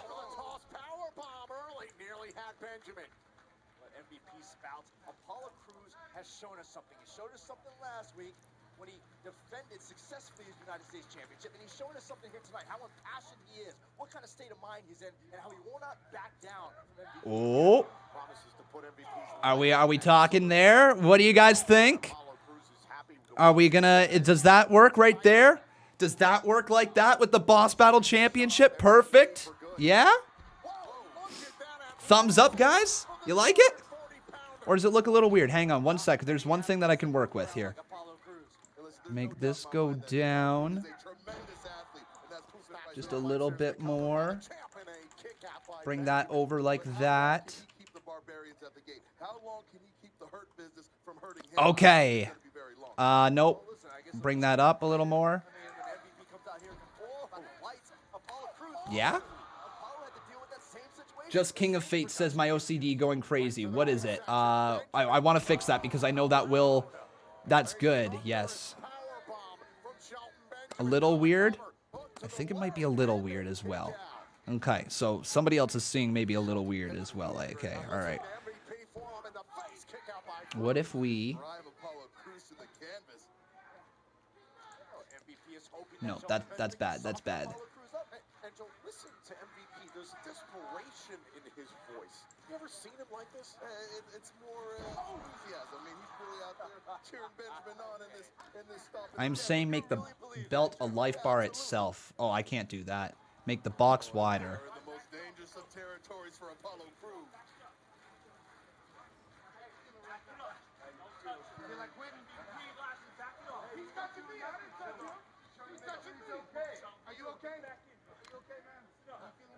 Put your socials on top of the match screen. The belt is cut off. Hurt Business still finds time to be concerned about their opponent. Yeah, real concern. Move one box to the left and other to the right. Have it in the middle. Can I shrink it anymore? I can shrink it more, guys. Yeah, I don't know how big it is on your guys' screen. That's the problem. Like, we could roll it like... Honestly. Shelton Benjamin has got to be ticked off after losing the 24/7 championship last week in a triple threat match. So Benjamin's got plenty of motivation in his own right. Look, times are not well for the Hurt Business right now. There is desperation. Not just with MVP. Dare I say, all three members of the Hurt Business. How about that? Is that weird? Oh, and Shelton Benjamin just wearing down Apollo Crews. And don't forget about the neck injury sustained by Apollo Crews. What do you guys think? Something like that? The hands of that man, the almighty Bobby Lashley, thanks to his full Nelson of the bulging disc. That's what prevented the initial United States title match. Yeah? Much better? To the left a little bit? Like that? Like that? Over more to the left. Perfect.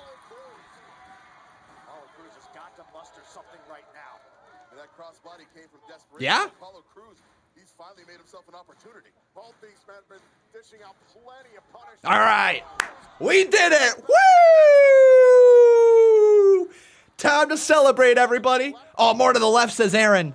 Time to celebrate. Nah, we're going to celebrate, everybody. It's time to celebrate because we got it. We got it. Celebration. Let's do it. Let's celebrate. Let's celebrate with a little sweet knees. Here we go. Sing it, everybody. Woo! Here we go.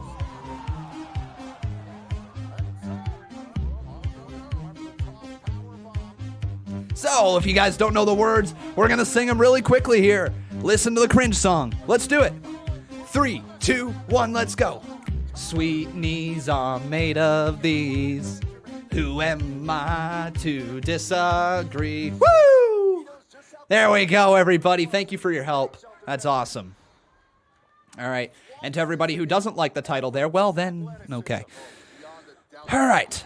We now have to get to all these donos that we have missed over the last little bit. So let's start with making sure Steven Randall is the new boss.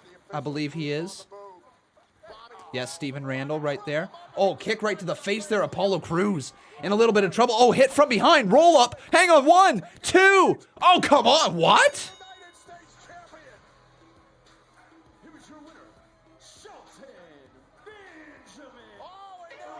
Oh, and Anna J now. We're going to have ourselves another new boss off of that. But, oh, my God. The Master Lock. Anna, we're gonna sing yours in a hot second, okay? Thank you so much. Last time he couldn't make it. I need him healthy for SummerSlam. See? I told you, man. I'm just trying to look out for you, man. That's all. That's it. Good. Oh! Apollo Crews isn't hearing it from MVP. Wise move. Get out of there, Apollo. Get out of Dodge. So Apollo gets out of there just in the nick of time. All right. Jason says when the bar gets a little lower, it's a little awkward. Maybe I'll add like a little something extra back there. I'll take a look at that with a low health bar. All right, now it's time to play the member song. There we go. Let's sing it. So once again, everybody, the cringiest song on the planet. It is time for Cringe Knees. That's right, Rolf. All right. Sweet Knees is the name of the song. Sing it black. Here we go. 3, 2, 1. Oh my God, there's Retribution. Holy crap, there's Retribution. Sweet Knees are made of these. Who am I to disagree? Holy crap, Retribution is here. Oh my God, they're about to break in. They just broke through the glass. Oh my God.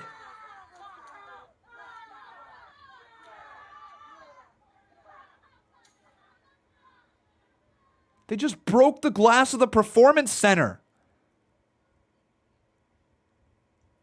2020.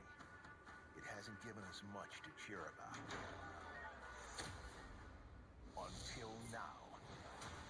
Because we can Holy crap. Okay. They just threw 2 cinder blocks through a window. One of the people had their full face exposed. Didn't really see who they were, though. All right, so Retribution, everybody. Okay, so let's continue on here. Let's get some more donations rolling through. So, first up, we have to make sure we address the fact that Anna Jay is the new boss. That's kind of the nice part about becoming a boss battle champion, is that it can happen at any point. You never know. You never know who's going to snake it away. All right, so after Flamethrower, we have Steven Randall dropping 5. Thank you, Steven Randall. Sorry, it's taken a little bit to get to it. He says, last Saturday, I am with Goodwill for 3 years, and I got a new phone. Well, good for you there, Steven Randall. Good for you, my friend. What type of phone did you get, buddy? Hopefully you're doing well. Thank you for your support. Then we got ourselves a $5 dono from Jason Barker. Last Saturday I with Goodwill for 3 years and I got a new phone. And Jason Barker says, I'm drinking beer, and if you're wondering, I'm drinking Heineken. Well, dude, get your hands off your Heine. Enjoy it, buddy. Have a cold, big drink for me. I'm drinking beer, and if you are wondering if I am drinking Heineken. Vote for your favorite. All right, and then we got a big bomb in here. A 30 bomb from Kelvin Jackson. Hey, hey. Ho, ho, let's go. Miz and Morrison. Hey, hey.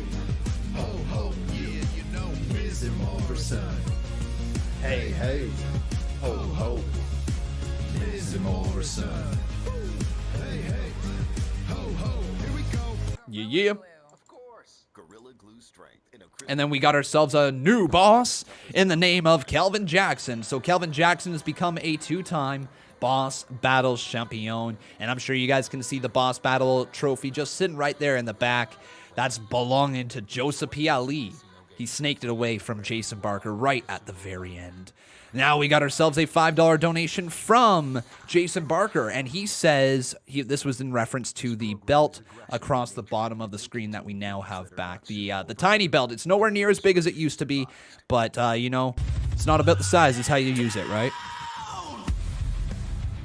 Holy crap, Lux 7. Welcome, my man. Concerned about is the belt.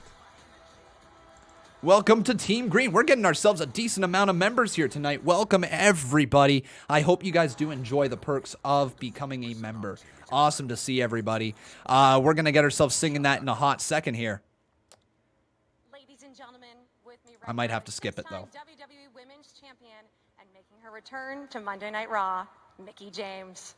Hey, Sarah. Mickie, it's been a while We'll since play it in we've a hot seen you, second, but I okay, got my word man? Thank have you so a big much. Announcement for the WWE Universe. Mickie James. I do. I'm so excited to be back. You know, to help lead this locker room.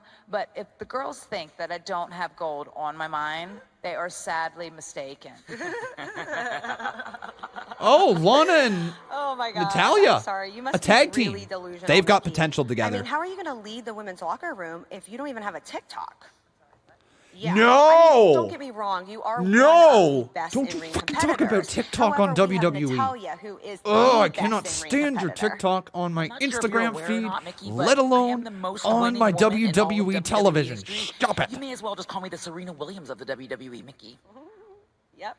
Oh my God. Best of all time. BOAT. Hashtag boat. I love that. That is so good. You are so good. Hashtag boat. Wow. Natty, I would expect that from Lana because let's face it, it's Lana. But you, seriously? I mean, you have a legacy all your own. You've worked so hard off of your family's coattails. Oh. Seriously. Oh, and the thing about boats, Lana, they sink. Hashtag that. See you next week. That was so rude. Mickie James, Natalia, I Okay. am looking forward to those two. Let me just say this right here. Lana and Natalia as a tag team, lots of potential there. Honestly, a ton of potential there for true heel heat on a women's tag team. Lots of potential. Natalia can do most of the heavy carrying of the match in the ring, Lana can be there as a heat magnet because God knows, everybody wants to hate Lana because why would you want to root for her? Why? So there we go. Let's get rolling with the Sweetnies. Lux 7, welcome. This is the cringiest song on the planet. And they're recapping Raw Underground right now. But with that, we've got ourselves a new boss. His name is Lux 7. And Lux 7, we're about to sing in your name. Here we go. 3, 2, 1, let's go. Sweetnies are made of these.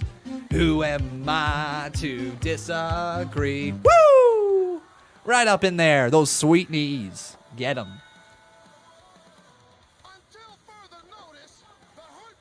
All right. Now, Lux 7, we're really trying to catch up on all of these donations right in here. He dropped a $5 saying the belt. Well, don't you worry, my friend. We got your little belt down there. It belongs to you right now.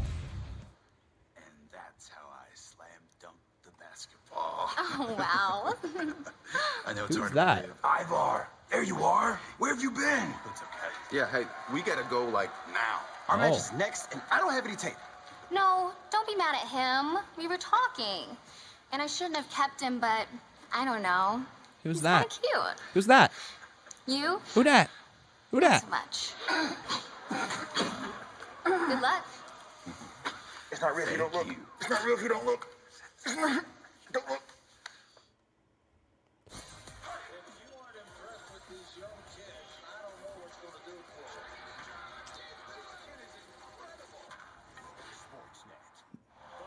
Demi from The Bachelor. I guess WWE has some ties to The Bachelor then.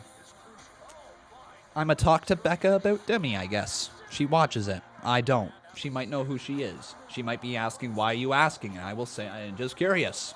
For science. Science. Right? For science. That's why. For science. For science. All right, let's continue on here with a couple donations. We are really rolling behind. Lex Rosandino, how you doing, my friend?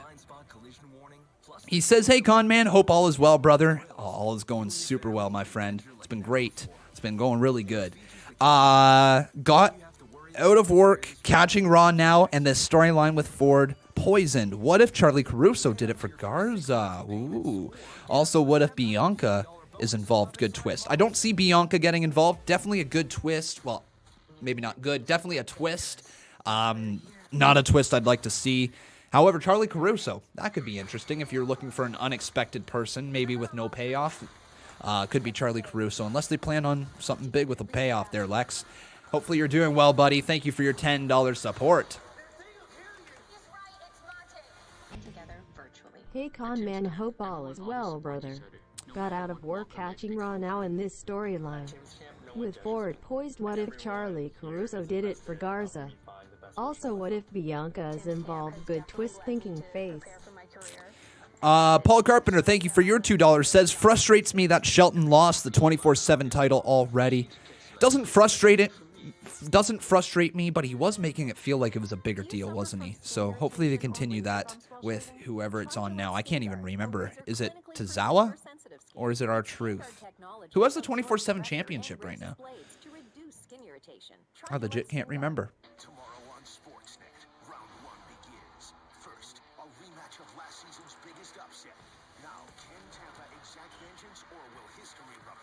And uh-oh, did Steven Randall cop himself another Boss Battle Championship? He might very well have. It's Tozawa.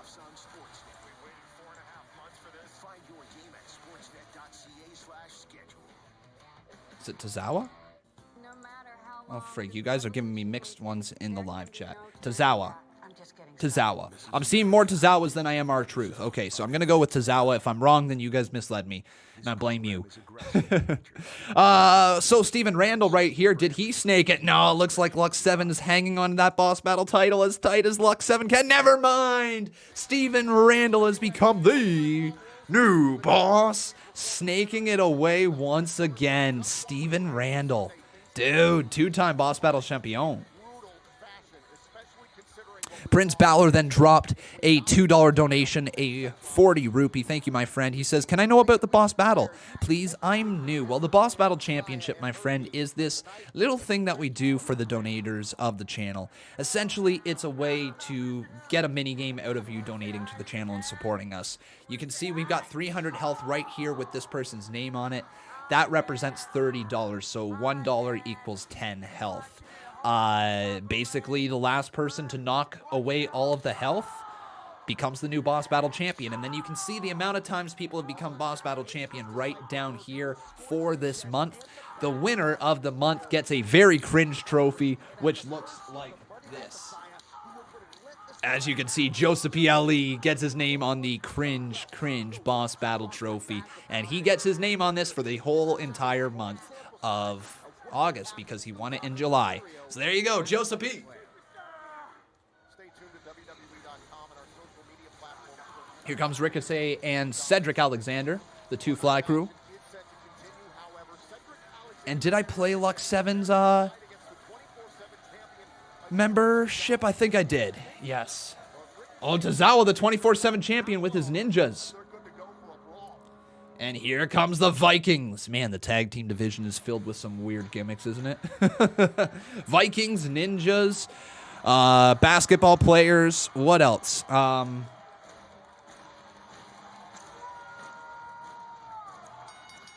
Sexy men in Andrade and Garza. Zelina's Angels.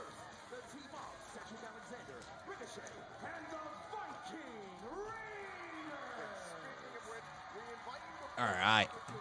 So Viking Raiders versus the Ninjas. I will say this much. The Viking Raiders are entertaining as hell. They have definitely expanded on what I thought their limitations were. They are definitely more of an entertaining team than I gave them credit for.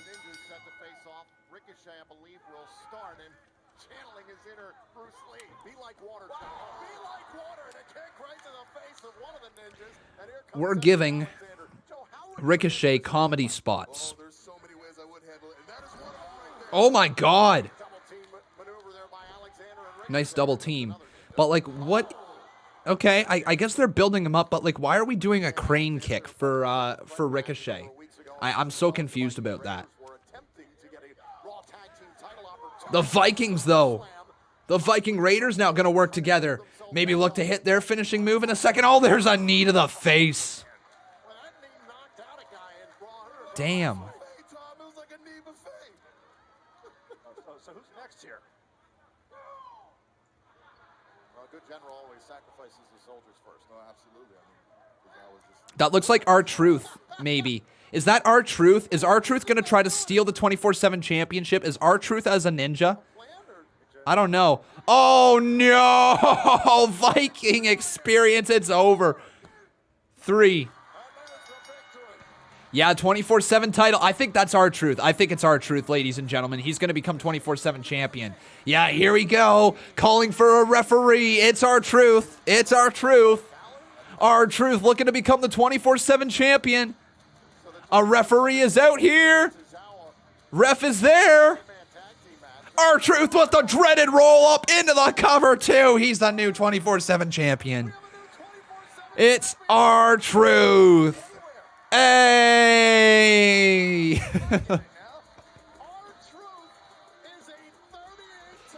38-time 24/7 champion. I can't believe they've given him that title 38 times.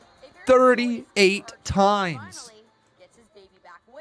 The 24/7 title. And now from one champion to another, ladies and gentlemen, please allow me to welcome in the man who will face Randy Orton at SummerSlam. He is the WWE champion, Drew McIntyre. Ooh, okay, Drew, here we go. Drew, I have a couple questions for you. Okay, so last week you had some very strong words for Randy Orton. So A, do you stand by those words? And B, will you have a close eye on Randy's match going on tonight against Kevin Owens? I think for starters, I wouldn't have said what I said if I didn't mean it. But to build upon last week, I can't believe I never realized this before. I was looking at Randy right in the eye and I had an epiphany. The reason why Randy has been keeping all this knowledge to himself not helping the younger generation. The reason he's been taking out legend after legend who could possibly help the next generation is simple. Self-preservation. Randy Orton wants to make sure he's on top of WWE as long as he possibly can. Interesting. When he ripped the torch from Mick Foley's hands many years ago, he understood one thing. That's why he said this death grip on the torch. He realizes the second he lets go, he's a thing of the past. Wow, okay. Randy! You asked me last week for a couple of original thoughts. I gave you a few. Here's a few more. SummerSlam. I'm going to rip that torch from your hand. I'm going to kick you in the head as hard as I possibly can. Okay. And you're going to realize, mate, that evolution has just passed you by. Drew, actually, hold on one second. What if Kevin Owens rips the torch from Randy Orton tonight? I guess if that's the case, Kevin and I will be having a long talk about the future of Monday Night Raw. Oh, okay. Okay. Folks, that's the type of stuff we need to start seeing. Building up for feuds past the current feud. Planting seeds. You guys have heard me talk about it in the past. Plant those seeds. And what I mean by planting seeds is just plant ideas everywhere. Just plant them everywhere, because you never know when you're going to want to let one of those seeds grow into a magical plant. And that plant is a storyline. And you never know when you want to grab a leaf from that storyline and say, okay, we're now going to focus on this one. Just go everywhere. Everywhere you possibly can, across the platform, across the entire show. Plant seeds for future feuds.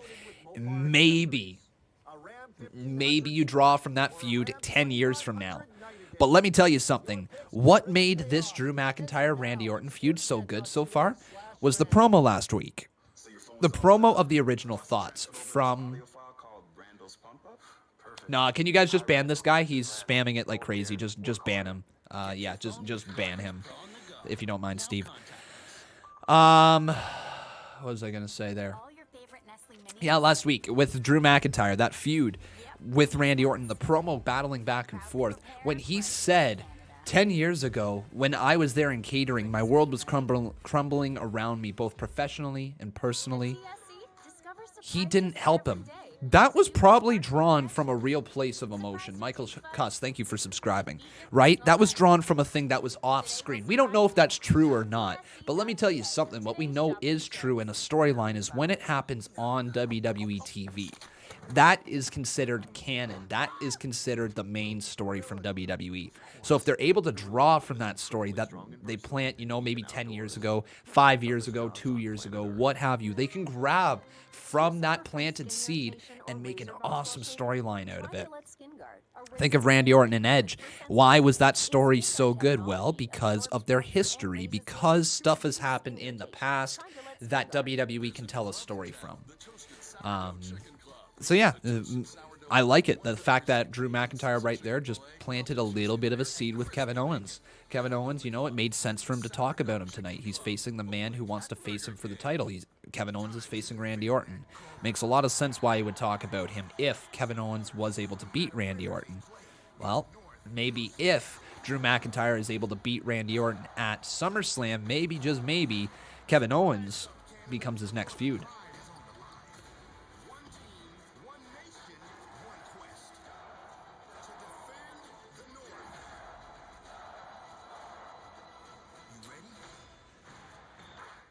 Drew has the best promo work in WWE, in my opinion. Con, who do you think has the best promos? Drew's definitely got a good promo. Insert stream marker. What the heck is a stream marker? Hang on, what is this? This Wednesday, after a chaotic confrontation, a combustible situation. Do something about it. Well, that's kind of weird. I just found a new little feature over on YouTube here. What's a stream marker? I bet you it shows it up. Shows it at a later time. That's weird. Huh. Can the sinister Karrion Kross continue his path of destruction when he takes on the hard-hitting... Anyways, who do I think has the best promo? NXT, this Wednesday, 8/7 Central, only on Randy right now. Ruby Riott, how you doing there, Ruby Riott? Randy's got a great promo.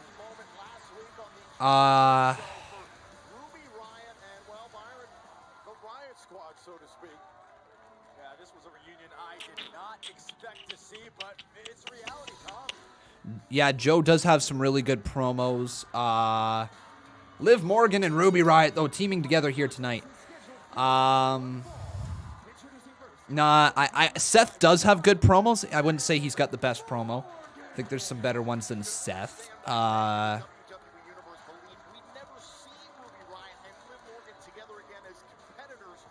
AJ Styles has the ability to make you care about almost every word he says. He maybe doesn't have the best delivery. Kevin Owens. Oh, Kevin Owens. It's Kevin Owens. Yeah, Kevin Owens. I think Kevin Owens. Kevin Owens. Yeah, Kevin Owens has the best promo in the WWE today.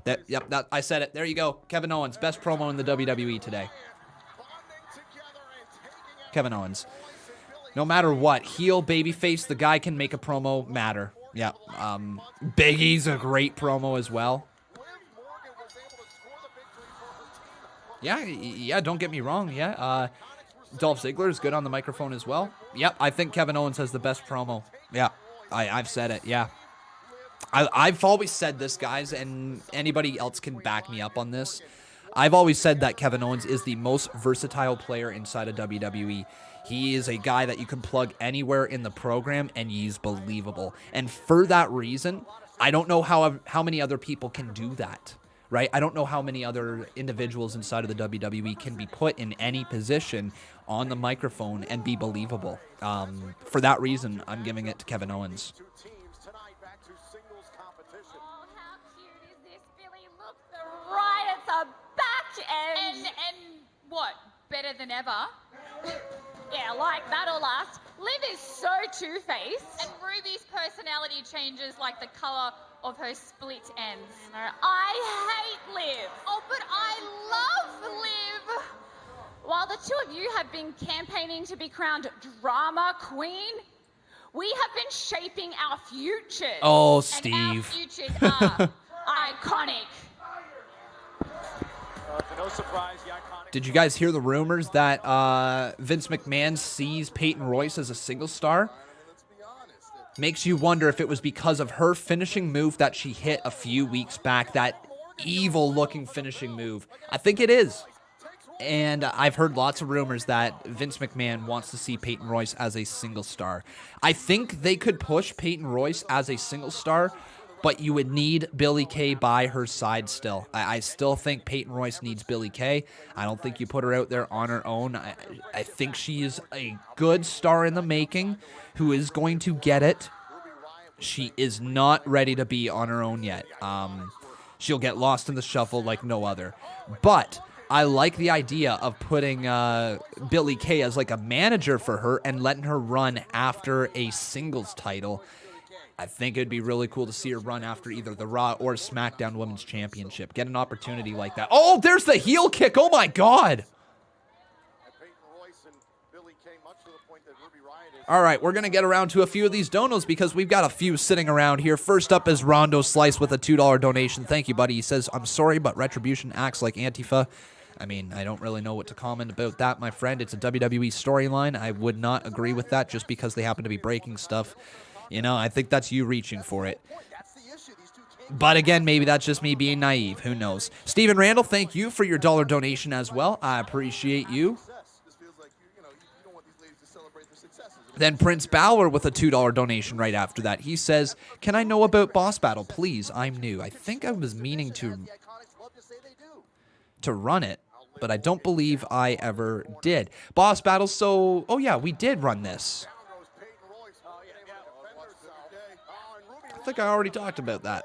Anyways, Boss Battle, right down there, 300 health. Every dollar is worth 10 health, and that's that. Oh my God, Peyton Royce, here she goes! There's that. Oh, it's not as good. It's not as good. Not as good. Damn it.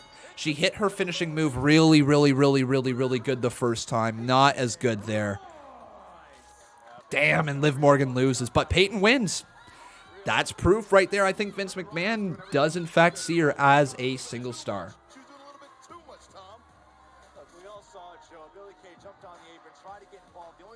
All right. That was not very good, if I can just be honest, everybody. They should put Hell in the Cell in a baseball stadium. We did talk about Retribution there, just King of Fate. At least I'm pretty sure we did. And then we got ourselves a $7 dono from Cameron Andrews. Thank you, my friend. He says, I don't know about you, but I feel they are going to put Kevin in the WWE title match just to eat the pin from Randy and protect Drew at the same time. Here's the thing, Cameron Andrews. They might. Because WWE does have a pay-per-view 1 week later called Payback, they could very well do a story where Randy Orton pins Drew or pins Kevin Owens for the win, and then Drew McIntyre faces Randy Orton for the WWE title at Payback. Like, they could do that. It's possible. I'd rather them not, but hey, you never know. At least that would be a way to make us care about the match at Payback, still get the singles match, but the week before we have the triple threat. I'm of the mindset that at your big shows for your title, you should have a big one-on-one match if possible. Sometimes you need a triple threat if it's built too properly, but I don't think you should just be throwing people in WWE title matches just for the sake of it, right?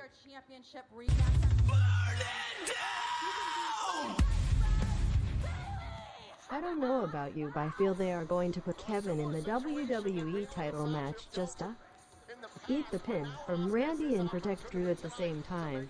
Well, they might very well, my friend. Thank you for your support. And with that, we've got ourselves a new boss. His name is Cameron Andrews. Dropping a $7. Thank you, my friend. Or not Cameron, right? Yeah, Cameron. All right, what's up, big man?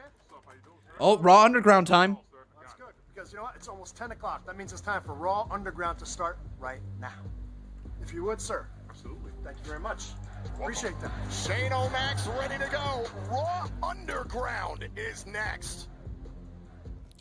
Guys, I think let's break this down. Raw Underground and the presentation and why it's going on. So, first up, we got ourselves Joseph P. Ali. Thank you, my friend. Saying new bar. Are we already at a new bar? I think we are. Thank you, my friend, for the support. Joseph P. Ali dropping that 8-bomb in there. Boom. Let's roll it. The end is here. The end is near. Fall and pray. Fall and pray. Fall and pray. Fall and pray. Fall and pray. New bar. New bar. Thank you so much, everybody, for all of your support. You guys are honestly the best people in the world. Sorry, Botch Guy fans, but no, the Conman community has the best damn community on this platform. Botch Guy is number 2, but, you know, Conman's number 1. Thank you, Paul Carpenter. He says, that was Goldust's old move, the final cut. Yes, it was, my friend. Yes, it was. The GOAT says, Con, your channel is underrated. Well, I appreciate the kind words, my friend. Hopefully someday I will be rated. Just rated. Just not under, just not over, just rated. Right where I should be. I think that's around 250k subscribers, if I'm being honest. I don't know what my top end is, but I think that my obtainable goal in my YouTube career is probably 250,000 subscribers. As my guess, we'll see where this all leads. I think we could find a way to pull more people in, but don't know more than about $250,000. I think $250,000 would be really, really cool if we ever were able to pull that many subscribers in. I think that would be my top end goal at this moment. Obviously, you know, 1 million subs would be unbelievable. It would be unbelievable, but I just really don't see that happening. Not for wrestling, unfortunately. Not a big enough fan base for it. Did I hear? There was no time like the present to catch up on the WWE. Yeah, I mean, we can say that about any crazy people we want, right, Jason Barker? If you're talking about radical left, well, radical left, man, like, yeah, there's some crazy things that are over there. Radical right, there is some crazy things that are over there as well, right? Both sides have their crazies. Let's not pretend that just left has crazies. Let's not pretend that just right has crazies. There's crazies on both sides. Very, very much so. Want to apologize if I leave. My streak may end. I've watched 13 streams in full in a row, but I'm getting very tired. We'll see. Retro Demand, you don't think you can stick it out for another hour and 7 minutes? I think you can. I think you can dig down deep and find that word, the urge and the will to be here. I believe in you, Retro Demand. Well, Matthew Wolfpack, how you doing, buddy? He says, hi, Conman. Hello, Matthew. Not suitable for everyone. Viewer discretion is advised. It's time for Raw Underground. Who's in the ring? Is that Riddick Moss?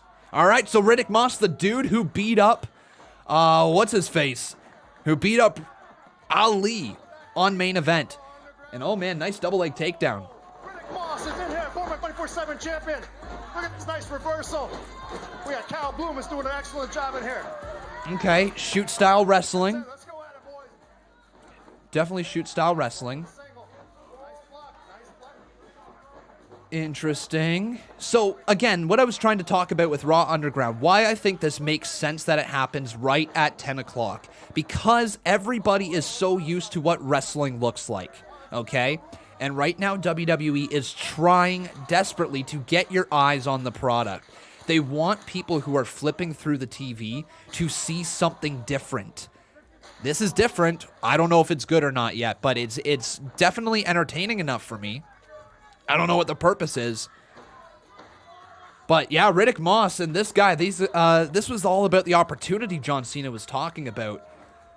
This could be a thing to make it your own.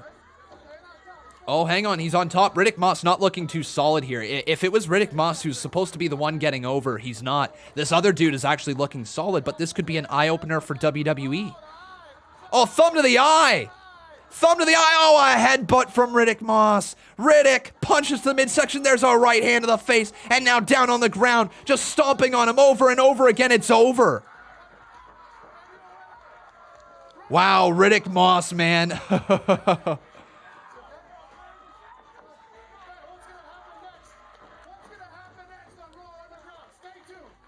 That's different.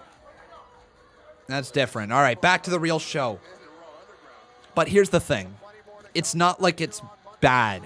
And it's so quick.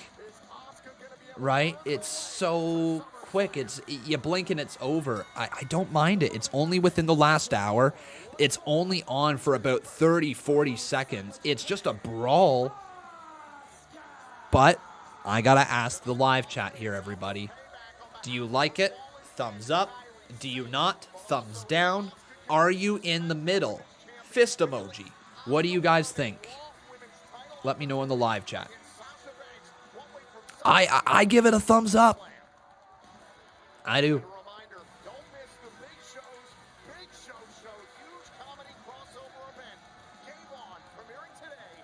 Okay, Retro Demand. Well, if you need to, just watch the stream like this. Just literally lift your eyelids open like this so you don't blink, and then you're going to be golden. Jakey A, thank you for your $2 donation. Says, hey, you. Well, hello to you too, Jakey. Oh, it's legit boss time, and it's legit. Oh, my God.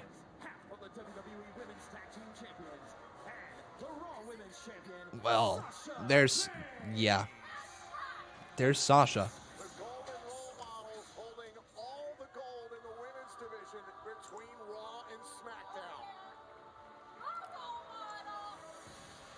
And here comes Bayley.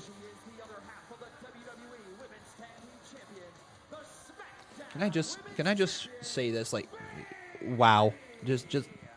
Well, wow. Just wow. Just wow.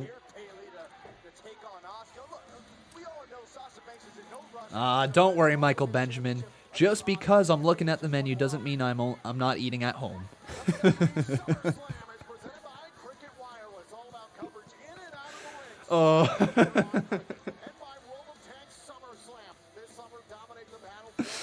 Oh my God.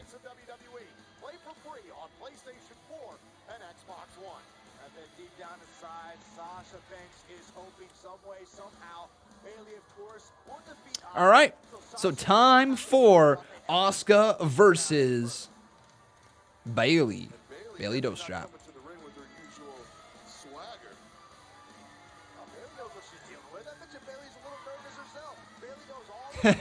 Correct. Correct, Robbie. Not too long ago, Joe, we had a champion versus champion matchup here on Monday Night Raw when Asuka was the Raw Women's Champion, of course, Bayley.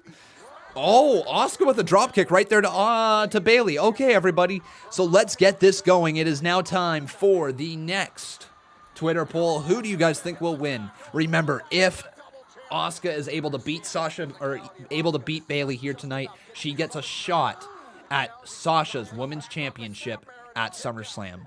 Correct? Correct? It very well could be early. I mean, this is a different level of aggression than we've ever seen from Asuka. Also about revenge for what Bayley did to Kairi Sane. And the distraction provided by Bayley attacking Kairi Sane in the backstage area. Asuka made the choice that was an extraordinarily difficult choice, but Joe, knowing a lot of superstars All right. over the competition. Well, maybe you do, Tom, but Oh, Asuka gonna climb all the way up to the top rope. Maybe not yourself. Oh, and caught up here on the top turnbuckle. Bayley slows down Asuka. We got a $5 dono in here. Thank you, Paul Carpenter. He says, I like it, but should have made a belt for it, the Underground Championship. Well, you can't introduce a bunch of stuff at once. They might do something like that, Paul. Honestly, I would not put it past WWE to do something like that, to have a championship, an Underground Championship, kind of like their TV title that is defended in the last hour of the show. I wouldn't be opposed to it. A hardcore type of style of championship.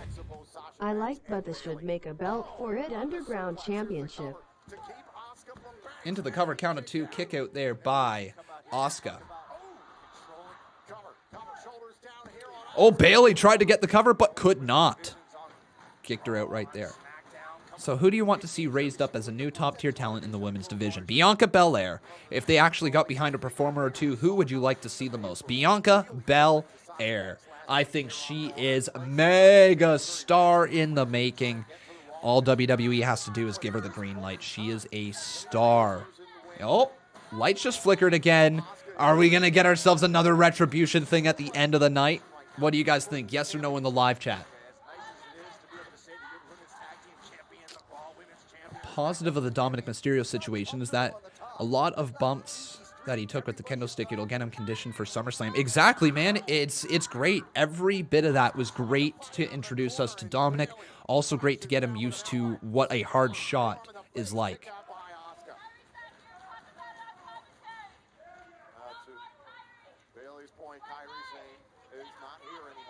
I just realized that I don't have the correct poll up here on the screen.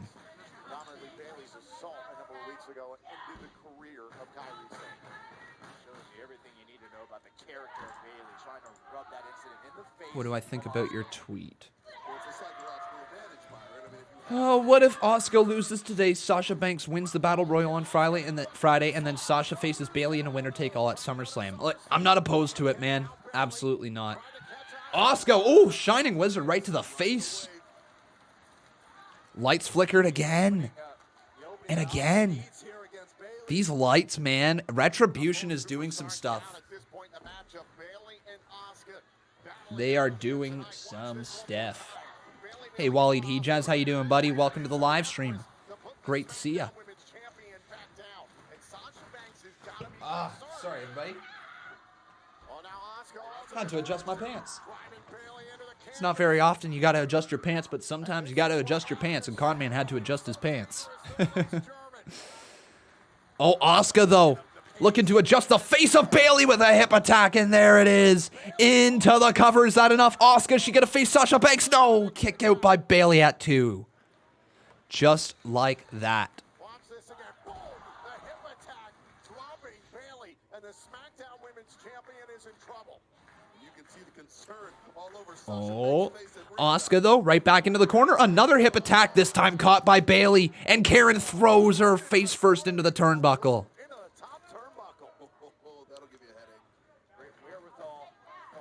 Can I just say, if I wasn't as dedicated as I am, I'd never get to watch your streams.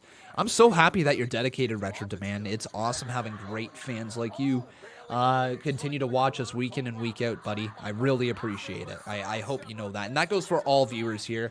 If you guys are spending your time with me, either it's a Monday, Wednesday, or Friday, or a pay-per-view, I appreciate you. It's great having you. Oh my God, Asuka into the cover, count of 2, kick out by Bayley. And we're going to go to commercial break.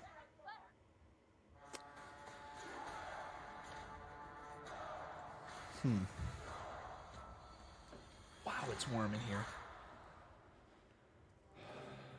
The average person spends 26 years and 3 How is Raw?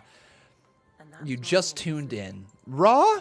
which is why Simba's It's not as good as last week, if I can be honest. up to 2,500 unique But it's been good, right? It's been really good. Trying to think of any bad segments. There was the Dominic Mysterio Open was really good. Was there any bad segments? What was there? There was the match between Montez and Andrade. Was that good or was that bad? I can't remember. Pretty sweet, right? I think everything's been decent. I watch you only... Oh, what's this here from Jason? Says, I watch only you on Mondays and Wednesdays, but on Fridays and pay-per-views, I watch SmackDown and you. Oh, that's kind of cool, Jason. So you kind of watch along at the same time with those other 2 shows, but then the other 2 times you're just here in the live chat with us.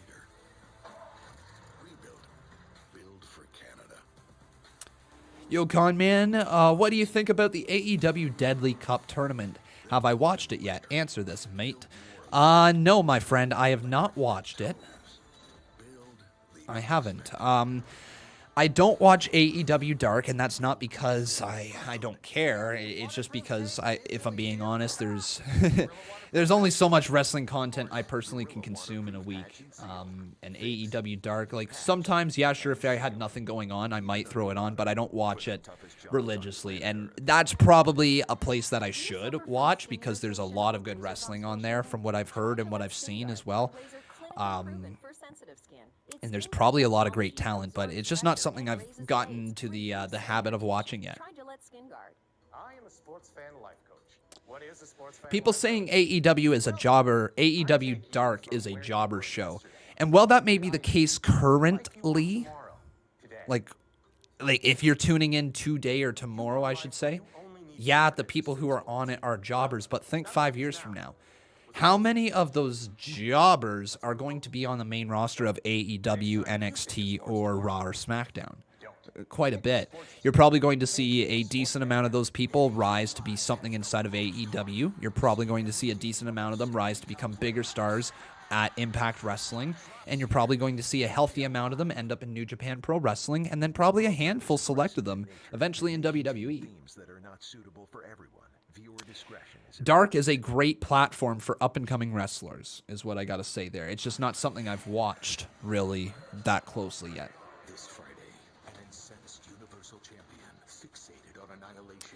Did you see their size? Yeah, the size thing doesn't matter for me as much. It definitely is a thing that you have to pay attention in the main event scene. But mid-card, tag team, what have you, the size doesn't really matter as much, Does size prevent you from possibly becoming a megastar? Absolutely. Like, if you're not a guy who looks like he can hang in there against anybody, well, you're probably only going to have a certain limit to your career no matter how damn good you are in the ring, right? You got to be believable. That's not to say no small people can amount to becoming a world champion. Look at Rey Mysterio. But generally speaking, the stories of smaller world champions are that of a underdog story where they overcome somebody, they have a short run with the title, and then the title gets taken off and put onto somebody else who is more believable as a world champion. Not to say that that's going to be the case for every single one of those superstars in AEW Dark, but the smaller ones, it's it could be their future, you know, unless you're relatively big, you don't have world championship material labeled on you from the get-go, right? If you're somebody like Brian Cage, you're going to be labeled as a world champion from the get-go no matter how good or bad you are in the ring, just because of your size and your look. Perception is key inside of wrestling, and people don't give perception enough thought these days. Uh-oh, Asuka, though, trying to claw her way to the bottom rope, and she just gets there as Bayley cannot force her to tap out, but she starts attacking the right knee.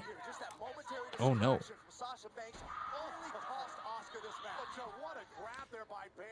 But now it looks like Asuka's going to continue to sell the knee in this match. Oh, knee DT. And into the cover, hooking the injured leg, kick out at 2 there by Asuka, and that kick out actually forced more damage. That was really smart by Bayley to hook the injured leg, because when Asuka kicked out of that, she had to torque her leg in a certain direction to kick out, and that only added more pressure to the already injured knee. And Sasha just showing the Raw Women's Championship to Asuka, who's writhing in pain. Oh, and Sasha just continues to attack the knee. It's the right knee of Asuka that is injured, and Bayley once again into the cover with the injured knee hooked, but a kick out at 2 once again. I wonder if Mickie James comes out in this match at all for any reason. Probably not, because she already had a little segment there with Natalya and Lana.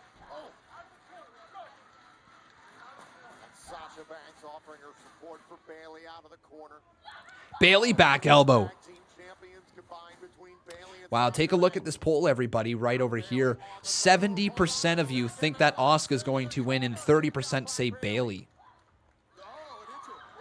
Oh, what a submission move on Bayley. Holy crap. What a submission move. Is Bayley going to tap out? She's caught in the center of the ring. Oh, my God. Is Bayley going to give up? No. Looks like Bayley has found her way out of that one.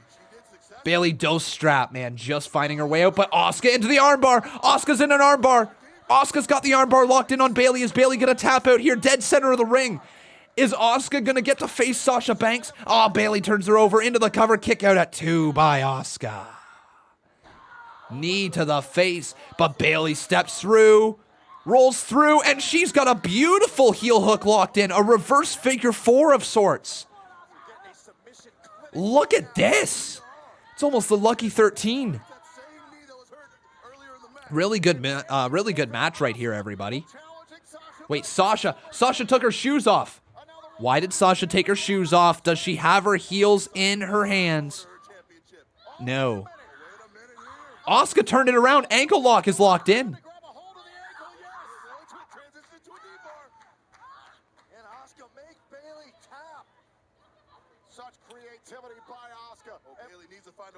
Into the cover. Count of 2. Oh, another heel hook is locked in. And right back into the ankle lock.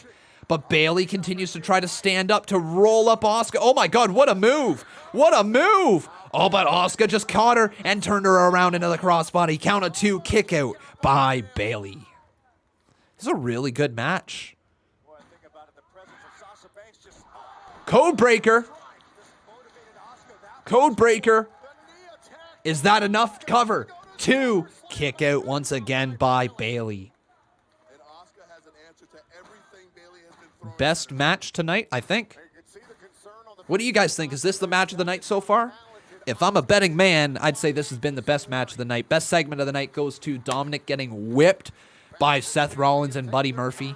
And Samoa Joe just sitting there on the sidelines.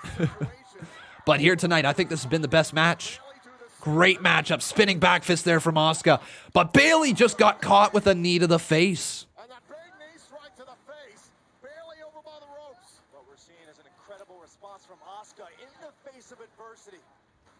Owens and Orton might top it. They might. They might. Look at this hair. What is going on with this hair? What you got going on there, hair? Against the SmackDown Women's Champion.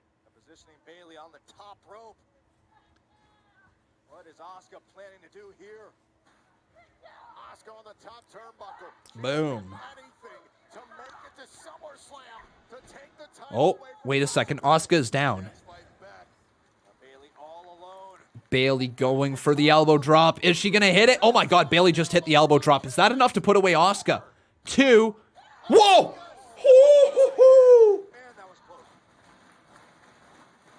Okay, that was close. That close.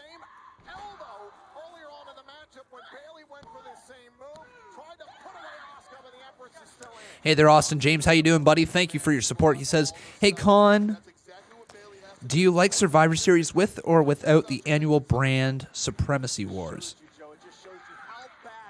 With. I think it gives Survivor Series something extra with who's the better brand. I like it with. Here comes Bayley. Wait, Bayley, what is she doing? She's kind of just stomping backwards. Pulls a little bit of a trombone out. Oh! What? Oh my God! Asuka lock! Asuka lock is locked in! Bayley got caught! Bayley got caught by Asuka! Oh my God, it's over! We're gonna get Asuka versus Sasha at SummerSlam! Asuka versus Sasha at SummerSlam!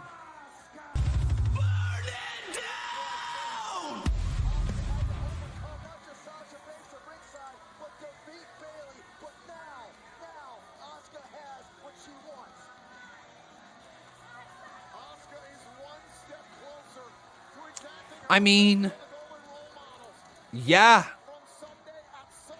I think I'm okay with that. Do you like how often Bayley's losing? Clean. Do you guys like how often Bayley is losing? I know she's a heel. I know most really good heels, it doesn't matter if they lose because you want to see the babyface win. But do you guys like how often Bayley is losing? Oh, you're right there, Brandon Jordan. She was mocking Curry, saying you're 150% right. 150% right.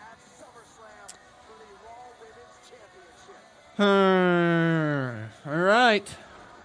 Oh, back to Raw Underground. Here we go. To my left, Arturo Ruas. You guys don't Arturo know. Ruas. You don't Okay. know you're in for something really special here. 17-time amateur wrestling champion of Brazil. So I got to say, I'm going to get out of the ring. Let's get this thing going. All right.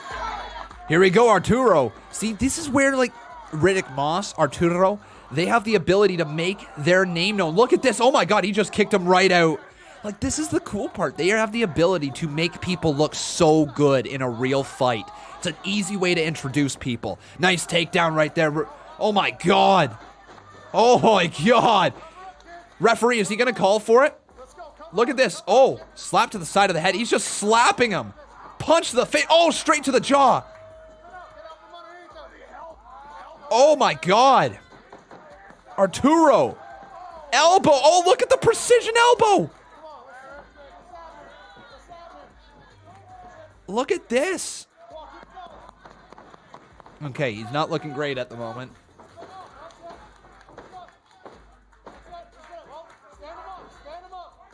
Okay. Not impressive for being labeled a 17-time amateur wrestler. Oh, there's the that kick barely connected. He's done. All right. Well.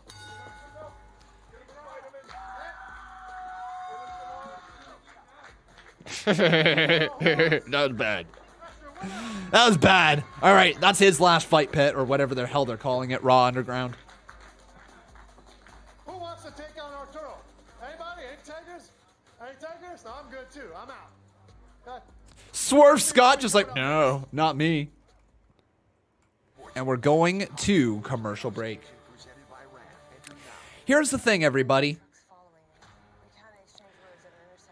In premise, I really like what Raw Underground brings to the table. Not everyone is going to be a home run, and I think every single one of us need to accept that right now. It's not going to be a home run, but it's about 40 seconds to a minute of our time, if maybe a minute and a half. Every one of us needs to understand right here, right now, it is an opportunity platform. It is not going to be something that is a killer segment every time, right? We got to understand that some of these people we see, we're going to be seeing for the first time. And some of these people that we see we're going to see them for the very last time because they failed to make their opportunity. But the people who can stand out from this, I feel like it's going to be a good thing for them. As long as there's eventually a story, I like the idea of the Underground Championship, just something that is literally defended in there. You have a champion and you have people try to knock down the champion. The championship's only on the line when the champion is fighting. Like, every time the champion fights, it's on the line, right?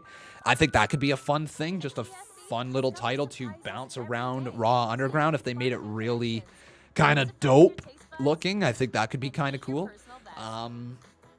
There's potential for it. I don't think it's going to be all great, though. Not even in the slightest. You're going to see situations like that one where Arturos, whatever, tries to beat up somebody but holds back and doesn't show his full aggression. The only way it's going to work is if they let the wrestlers go out there and show full aggression in a shoot-worked fight.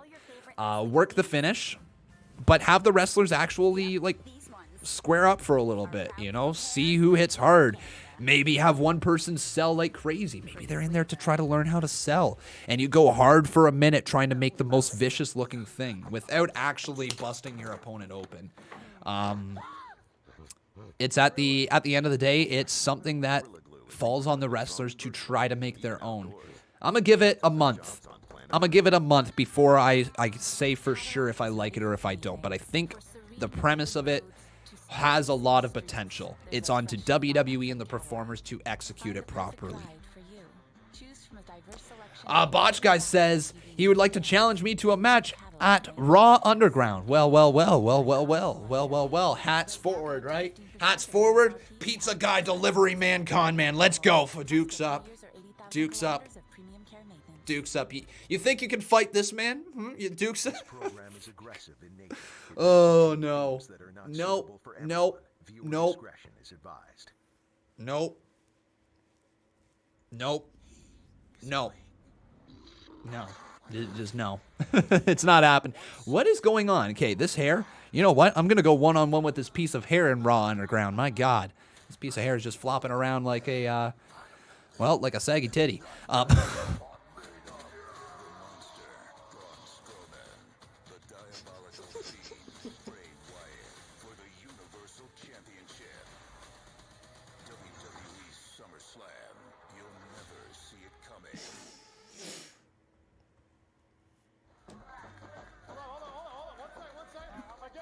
All right. Tabacado.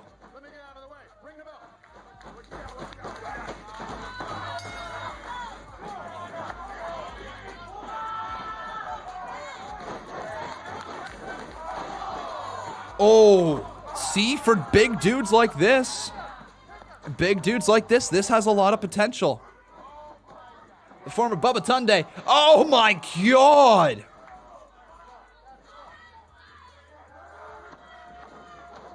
There's the knee strikes. Like, this is how you build up. This is how you make use of Raw Underground to make a dude look scary.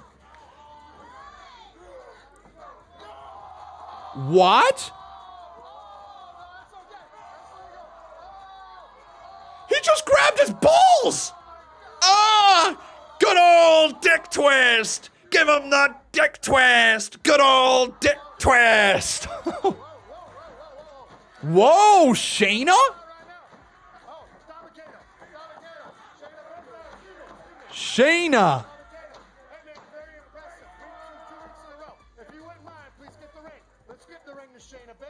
Are you serious, Brooklyn Rocker? If you are, I apologize that I offended you. Hey, we're gonna see who wants to take on Shayna Baszler. Holy crap, Shayna Baszler is in Raw Underground tonight. Seriously, Brooklyn Rocker? You've unsubscribed off of Saggy Titty? Really? Really? Off of Saggy Titty. Okay. All right. I'm sorry you got offended by that. I really am. You've been around for a while. It's sad to see you go. But, all right. Nothing I can do about that. Off of Saggy Titty, really? Really? Okay. Well, I mean, no, I don't mean to turn the chat against you at all. That surprises me, but all right. No, guys, please don't pile on him. That's not what I'm looking for. I'm just confused. I thought we were cool there, buddy.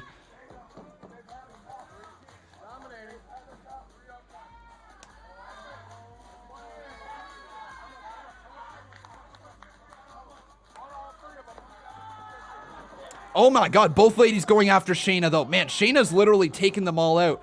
Look at, oh, what a right hand. Nice takedown by Shayna. Kick to the head.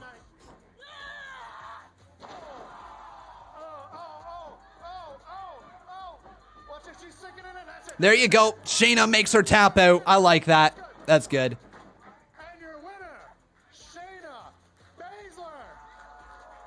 Shayna wins. The cage fighter.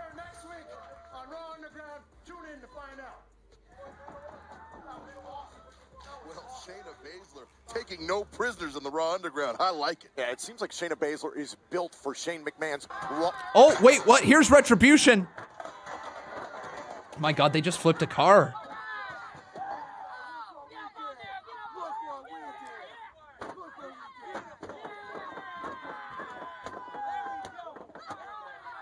All right, so here they are. Now, once again, everybody, Retribution, the people that you see are not actually the people who are, at least supposed to. They're not supposed to be the actual people who are in Retribution. They're placeholders. They're doing that to try to drive speculation. But the people that we are seeing on TV are most likely not the actual people in Retribution. So we can do all of the speculation we want, but it doesn't look like they're going to be the actual people. They're placeholders. Now, whether that's true or not, I don't know. I legitimately don't know. Rangers fan 254. Who's Rangers fan 254? And how are you a moderator?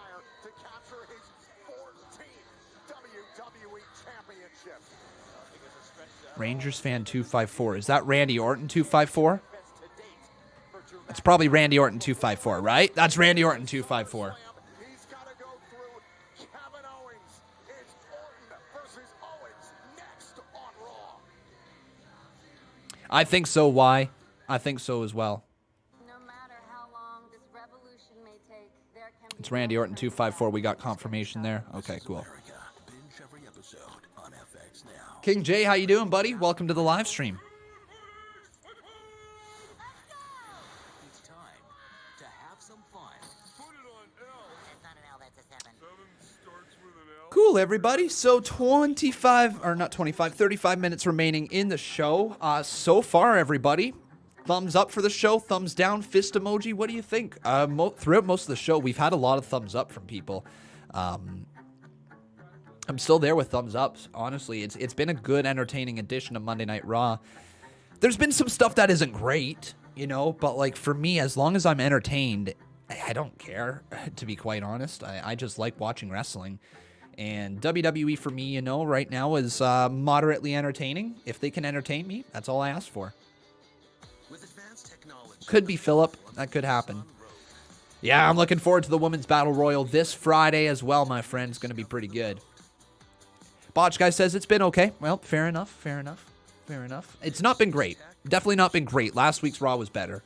I'll say that right now. It's no matter what happens. I still loved that Dominic Mysterio beat down at the start of the show. That thing was perfect. There is no better way to start the show than with that. Dominic earning his stripes inside of the WWE. Precise application. Saggy titties, says Cody. Cody Dobbs. Oh, man. Do I know that Lars Sullivan is still injured? I guess so. I didn't know for sure.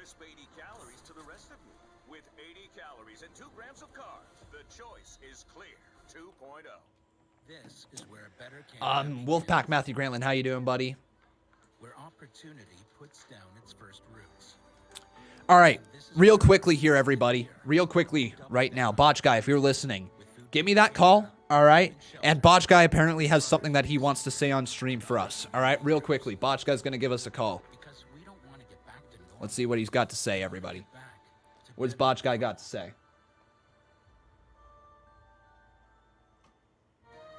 We've got just a few seconds for it. Or razor bumps while shaving?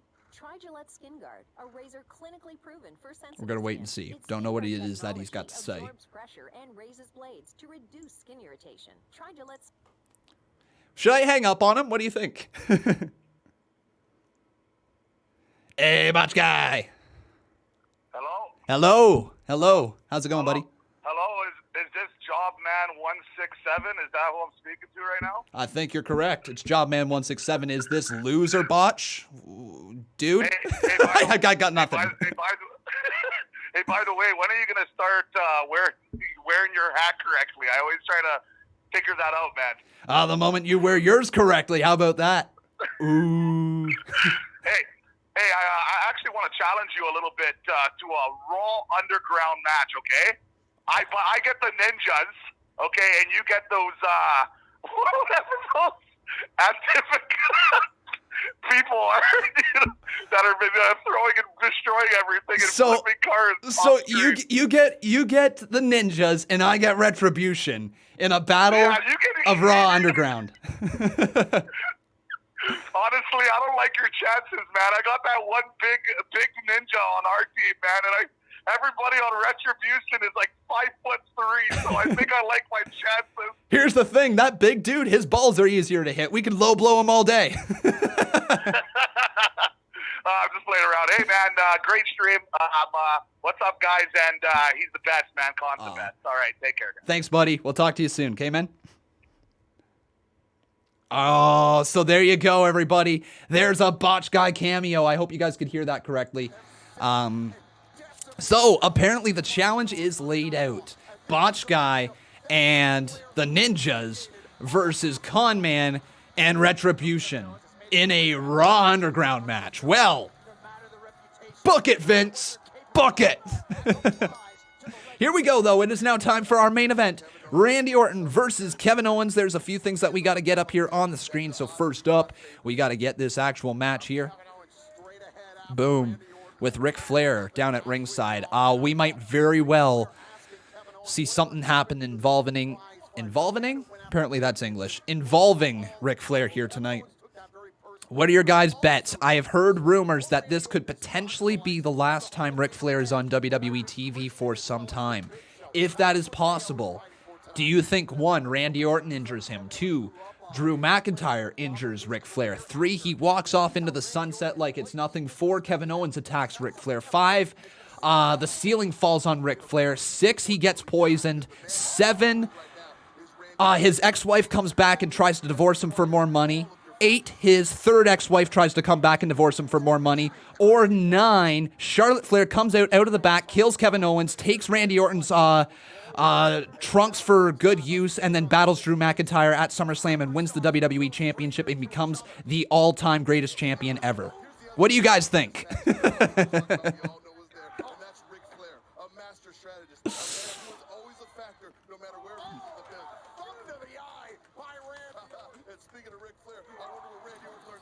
All right, so either Randy Orton or Kevin Owens. Are we overbooking, do you think, guys? Oh, all of them happen at once. Well, there we go. That's the way we get to it. Perfect. Such good shit.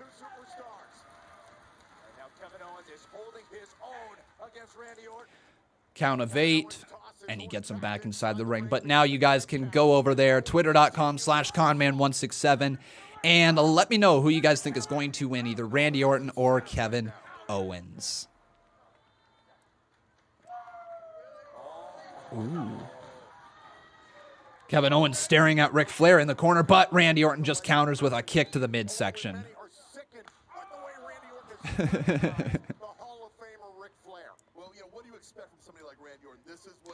All of it at the same time. Love it, Charles Wright. Charles Wright, the man who is always right. Charles Wright is always right. Oh my God, what a super kick there from Kevin Owens.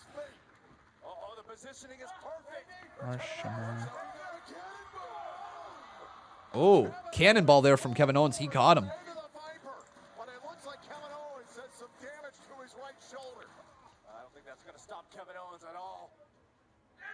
You love that Kevin Owens gave me a call before the match, right? Right? Kevin Owens gave us a nice courtesy call right before that match. Talking about you, Botch Guy. Apparently you're Kevin Owens to some people. Does that make me your Sami Zayn?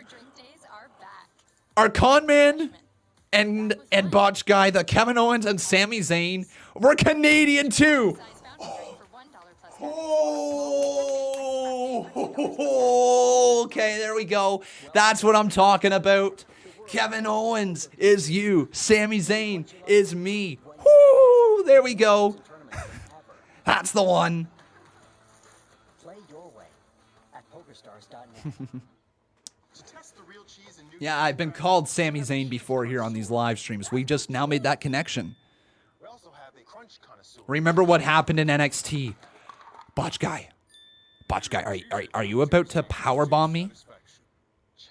Are you about to watch me win my first ever championship? Go down to the ring, celebrate with me, leave the ring with me, and then as soon as my guard is down, powerbomb me on the side of the ring?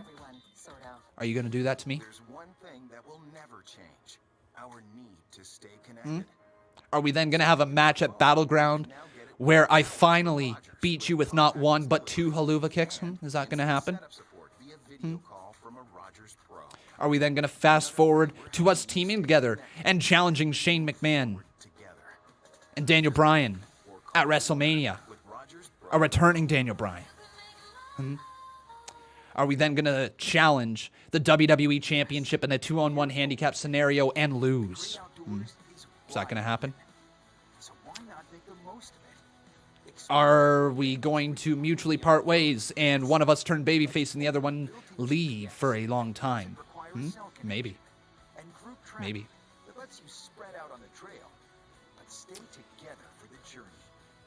I don't know what else to say. I don't know what else to say. I'm trying to go somewhere with it, but I literally don't know where. Khan will get a mystery opponent, and it will turn out to be the Big Show. And the Big Show will turn heel, babyface, heel, tweener, babyface, and heel once again, all in the same match. That's going to go down. That'll be Conman versus the Big Show. Book it, Vince. You know I am, Botch Guy. Honestly, one of the worst things that has ever happened to me is start streaming and have to try to figure out ways to kill 5 minutes with just rambling. Because now I can never get to the point in my real life conversations. I ramble for 5 minutes before I get to the actual point. Because of commercial breaks. Because I just ramble now. Because I gotta fill time. It's affected me in my real life, man. I can't have a conversation without it turning into a 10-minute fiasco. And I only make 1 point. This program is aggressive in nature. It may contain themes. You guys don't realize how much YouTubers, like when we put on whatever like our entertainment face is, how much that bleeds over into our real life. It is truly a big deal for YouTubers. How do we act in real life? How do we have a conversation without yelling at our screens? Like, how do we do it? It's not possible, man. Not possible. Everybody just hates us in real life and thinks we're really annoying. Then we go online, and then we're like, ha ha ha.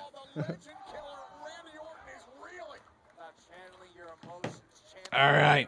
Here we go, though, everybody. Let's get back to this match because the commercial break is now over. Kevin Owens with 3 chops in the corner to Randall Keith Orton. That's his initials if you didn't know. R-K-O. Ooh.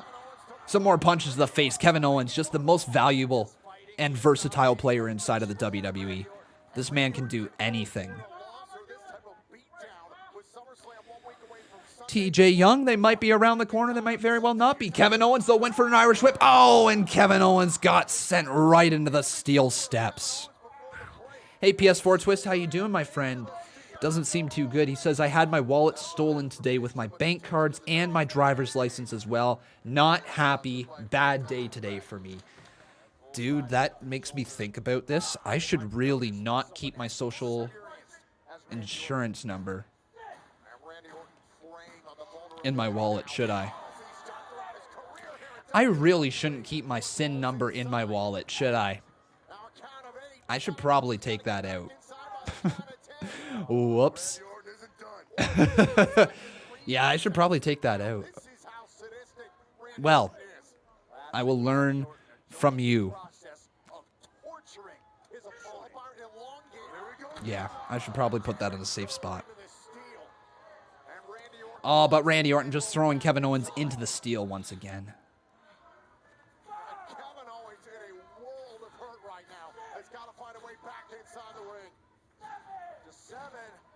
Kevin Owens back inside the ring just in time at a count of 7. So question for everyone. If you had to compare yourself to an actual wrestler of WWE, who would you compare yourself to? Nick Prena would say I would compare myself to Roman Reigns. Well then, Nick Prena.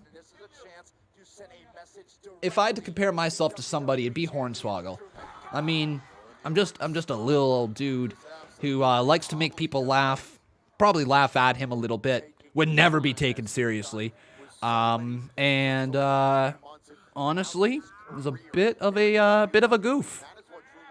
So I'm Hornswoggle.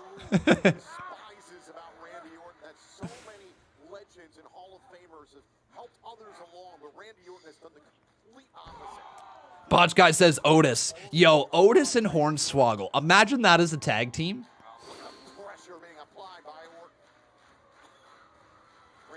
Nah, in all seriousness, though, I'd be... Who was the guy from, Oh, what's his name? Who was the bartender in the bar fight? That's me. Or who was the person that got knocked out by Nia Jax, the official? That's me. That's me. I'm just the person who gets beat up. I'm the enhancement talent that WWE calls when they want to make a new star. I'm the person that they're like, hey, you look scrawny and easy enough to toss around the ring. We're gonna call you to get this person over. And then I'll be like, yeah, sure, yeah, anything for a paycheck, sure.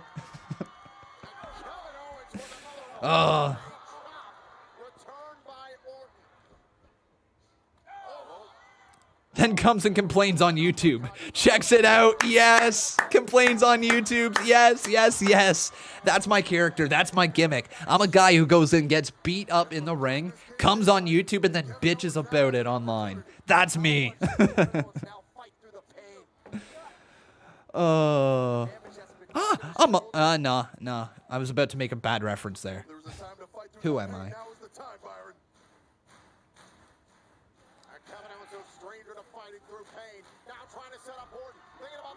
Off the ropes. Ooh, but Kevin Owens saw the stunner coming. Or the pop-up powerbomb, either or. Oh no, Kevin Owens just got dropped on the announce table. That hurts. Oh, that really hurts. Oh, man. Remember, everyone, if you're enjoying the show, though, smack a like on this video. We got 505 watching. I know we can hit ourselves at least 300 likes. Everybody, smack that like. Paul Carpenter asking me, did I get his latest donation? I did, Paul. I apologize that I didn't read it out loud. That's on me. Does Drew get his Claymore revenge? Paul, I think you might be onto something. I think Drew McIntyre does Claymore Randy Orton here tonight. I think. But I could be wrong. But thank you. I appreciate it. And Wolfpack Matthew Grantland, thank you for your $1 donation as well, buddy. Oh, and now Orton showing off his strength. This is exactly the type of fight that we could see from the WWE champion at SummerSlam. Let's be honest here, Tom. Kevin Owens, he's fighting on borrowed. But do we see retribution? Steve Taylor is asking us. Hey, Anatag, welcome to the live stream. Great to see you. Right now, live chat, let me know. Do we see retribution here in the arena? Yes or no?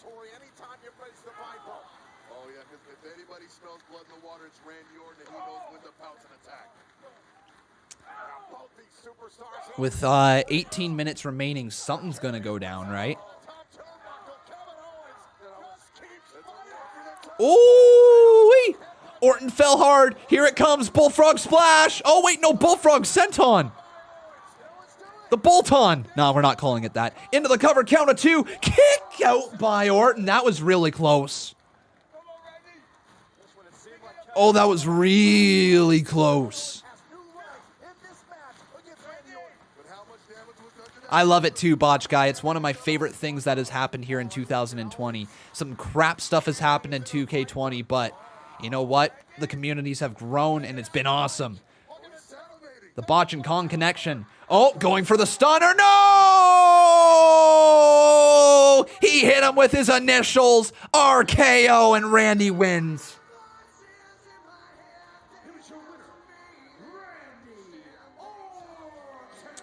Just like that. Hang on, Ric Flair is in the ring. Do you think Retribution takes out Rick? Does Retribution take out Ric Flair? Is that how he's written off TV?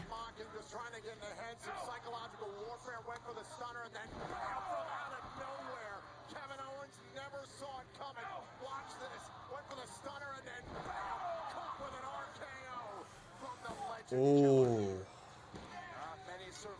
Or does Randy Orton take out Ric Flair? Yeah, there's a lot of time left, everybody.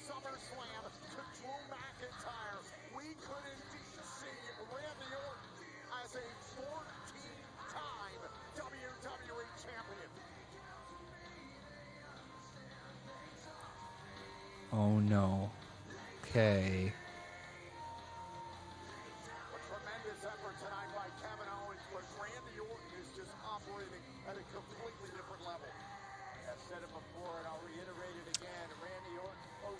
Ric Flair raising his hand.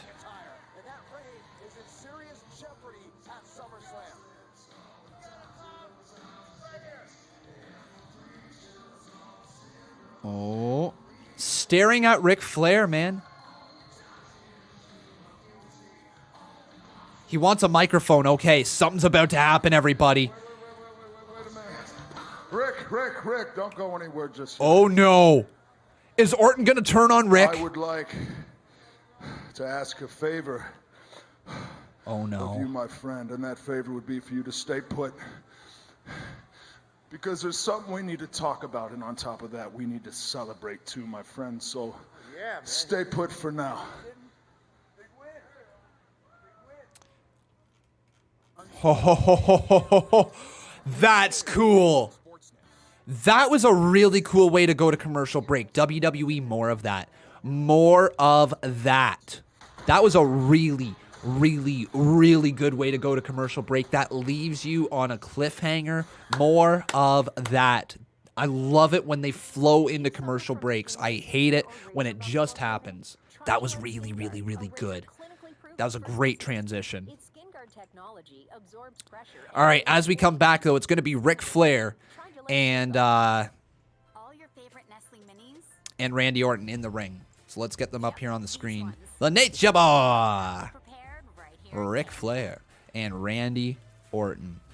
All right, everybody, with this being the last commercial break of the evening, we're going to do our last plug of the evening as well. So, everybody, if you have not done so, please make sure you leave a like on this video. I want us to hit 300 likes. I know we can. Everybody just smack that like button. Let's get it all the way up there. We've got 600 people watching right now, so let's smack that like button. Also, everybody, if you are brand new here to this channel and you've never done so before, you can subscribe and see your name pop up here on the top left-hand side of the screen.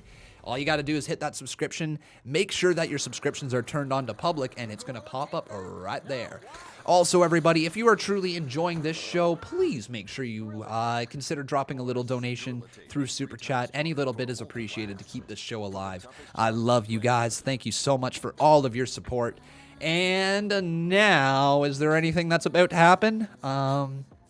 Yes, one last plug. And now, everybody, if you take a look at the live chat, you will see a nice little, a little thing popping up in your live chat that is going to represent the Con Pillow. Oh, I know, right? The Con Pillow. Great little pillow. If you guys see right over here as I kind of show you guys a little bit more, This Con pillow, comfy as hell. Sometimes I scream into it when Raw sucks. Right there, get the Con pillow, available down below the YouTube page right here. Get your pillow. Con pillow right here, available right now. Con pillow.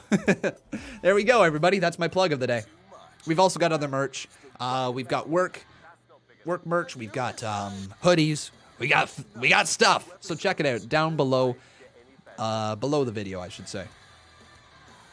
Thank you, everybody, for your support. Now let's unpin that. Only $75 for the pillow? What? It says $75? I tried to make it as cheap as I possibly could, while still obviously earning a tiny bit of a profit. Which ones are $75? Is it the hoodies? No, the hoodies are $62.50 or $60, I think. Canadian, at least. Hey, Prince Balor, thank you, my friend. Says, thank you so much for entertaining. I used to watch these shows with my dad. After his death, I was unable to share my opinions, but you're here. We are always here, Prince Balor. I'm so sorry to hear that about your father, but we are always here for you, bud. Conman community is here for everyone who just wants to talk wrestling. Great to have you, man. We'll run those donos in a sec. Here's Randy Orton and Ric Flair. I have every right to be upset with you. Oh. But I just can't. I can't be angry at the Nature Boy, Ric Flair. I can't find it in my heart, but I have every right to be pissed off at you because this match with Kevin Owens wasn't necessary. I was only in this fight with KO because your ego got me into this fight in the first place last week. But I can't be angry with you, man. You're the Nature Boy, Ric Flair. That's what you do. You are the dirtiest player in the game. I've known it for a very long time. I have learned so much from you. I grew up with you around, and for the past 20 years, you have been there. You have had my back. You have been right there. This isn't going to end well for Rick. Everything you know, and you're one of the reasons why I'm in this ring still after 20 years. I can't be mad at the Nature Boy. Man, do you remember? I think it was back 2002, 2003, Peoria, Illinois. I got myself in a little bit of trouble, to say the least. And nobody came to my aid. Nobody came to help me. Nobody was there by my side except one person, and it was you. You came and you bailed me out of the predicament that only my dumbass 22-year-old Really, Retro? Holy crap, that's expensive. Could have gotten myself into. You were there. You were there, and not only did I respect you after all that, Rick, I loved you.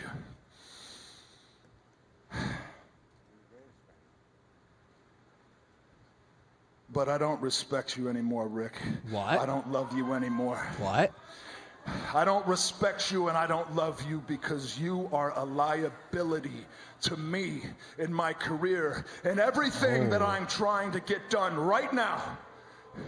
You are a liability, and I realize this because I look back all those years ago, and you know what? I know why you took a young Randy Orton under your wing.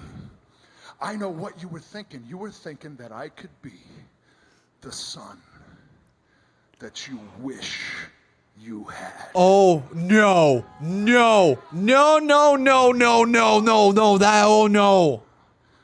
Oh, what's that, Rick? What's that? Are those tears? Come on, you old ass man. All the energy you can muster in your old ass is just enough to push a couple tears out. That's all you're good for anymore is crying. Go ahead, cry me a river. Sob like a little baby. Go ahead, let's see it. You're not the Ric Flair that everybody here looked up to from years ago. You're not the Ric Flair that taught me everything that he knows. No, the Ric Flair that I looked up to wouldn't need a pacemaker inside his chest to make sure his heart kept on ticking. The Ric Flair that I know and looked up to wouldn't have slipped into a coma 2 summers ago. The Ric Flair that I always looked up to for years and years and years, he wasn't a whore for the spotlight like you are. You are a junkie for the spotlight. You have changed. You are not the same. You are washed up and you can't do it anymore. At SummerSlam, in a few short weeks, I stand the opportunity to take that WWE Championship and take it for the 14th time. And that's the only thing you need to be concerned with. That's it. But instead, you were just worried about yourself.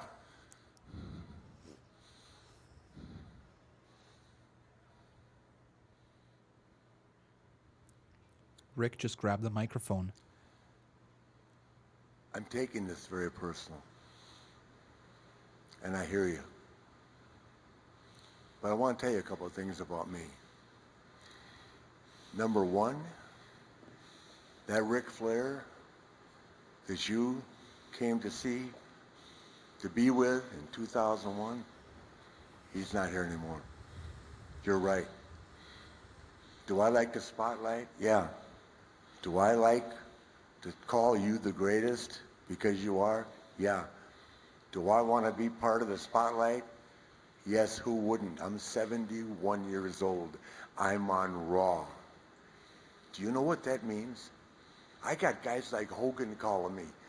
How is it? And I said, Hulk, it's the greatest feeling in the world. Because I'm with you. I'm here. Because I do want your approval. And I do want to be with you. Because I want to be there when you win your 14th, 15th, 16th, 17th. I want you to break my record. Wow. Listen to me. Not John This is Cena's fantastic. record, my record. Not John Cena's record, my record. Up on your dad knows it. Driving 3,000 miles a week for $150. Okay? For how many millions of miles in the air, flying one city after another. You know what that's about because you did it with me. And you were home when your dad was on the road. No cell phones back then. You know what I went through. That's why I want you, who's crawled from the bottom to the top. You're the greatest performer in the business today. And I love being here with you. But I'm going to tell you something right now. You want to see me get emotional? You know why I can't get mad? You know why? Because after 31 days of being in intensive care and being in a coma for 12 of them, I woke up and all I wanted in life was to tell the people who I hadn't told that I love them and to make sure everybody that I loved knew how I felt. Oh my God. I called around everybody that mattered to me because you have to be this close to where I was to know what that feeling is. And I'm not trying to take anything from you. I'm just walking down the aisle with you, man, having a good time. All I am right now, I'm Charlotte's dad and want to be part of Randy Orton's life. I've been there, man. I ain't Ric Flair anymore. You're right. But I'm a big fan of you, and you're the guy to break my record. That's all I want.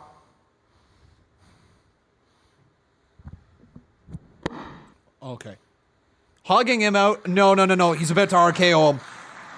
He's about to flip an RKO him. Okay, Randy, they're hugging. I don't feel good. I don't feel good. No.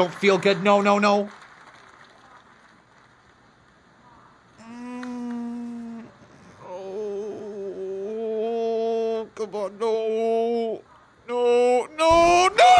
Come on.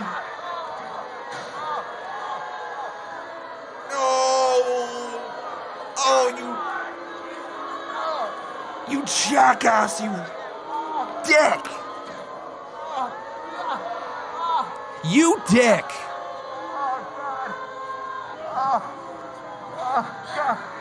You flippin' dick.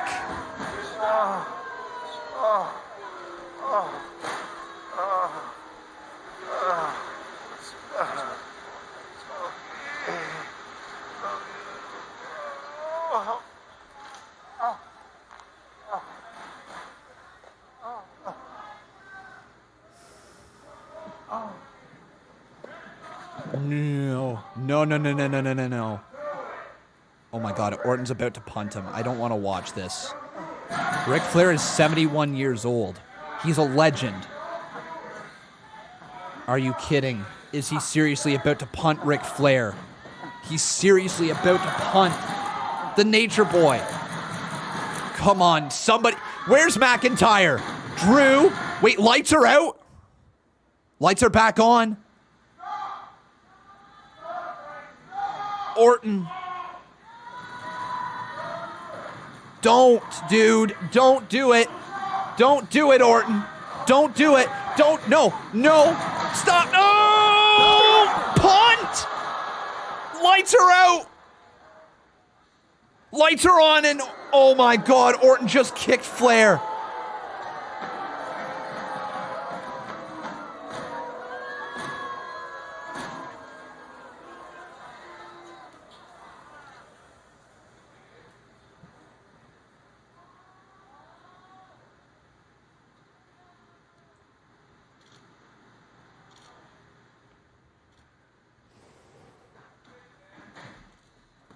Here's Drew, finally. Son of a bitch!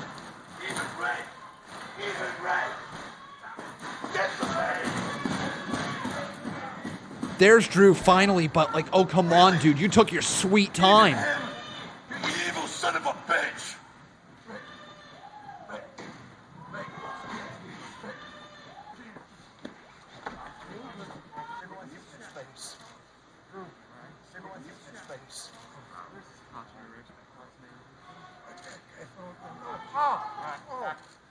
Unbelievable.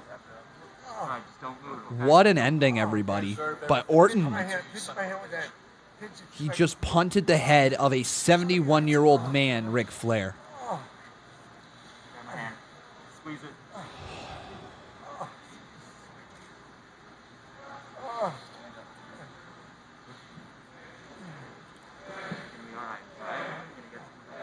Orton just shrugging it off like it's nothing.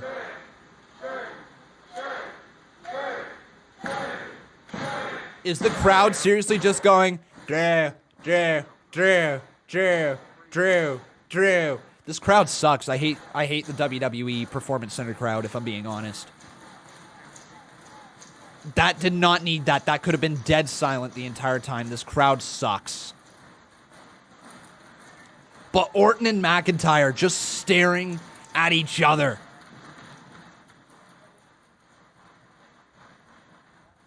Oh. You guys ready for that match? Give me a hair yeah in the live chat if you're ready.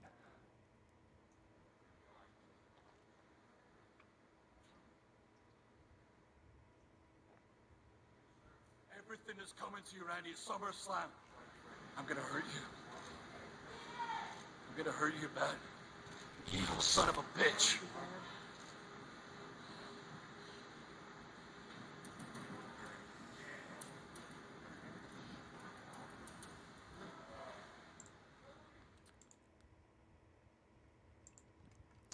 Everybody here, a round of applause for that ending.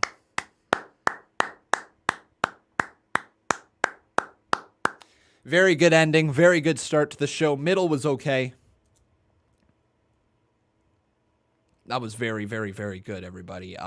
Yeah, ending was excellent. Ric Flair, Randy Orton's promo was excellent. It adds some fuel to the fire for the match between McIntyre and Orton. Guys, that was really, really entertaining.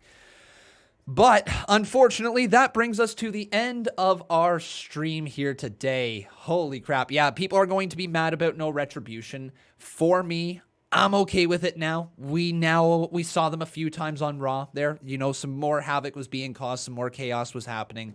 I'm okay with that. You know, honestly, the whole show, it was enjoyable. You know, enjoyable from damn near start to finish. There was some stuff that kind of lulled a little bit, but other than that, you know, the main segments were really good. The ones at least that we're going to remember.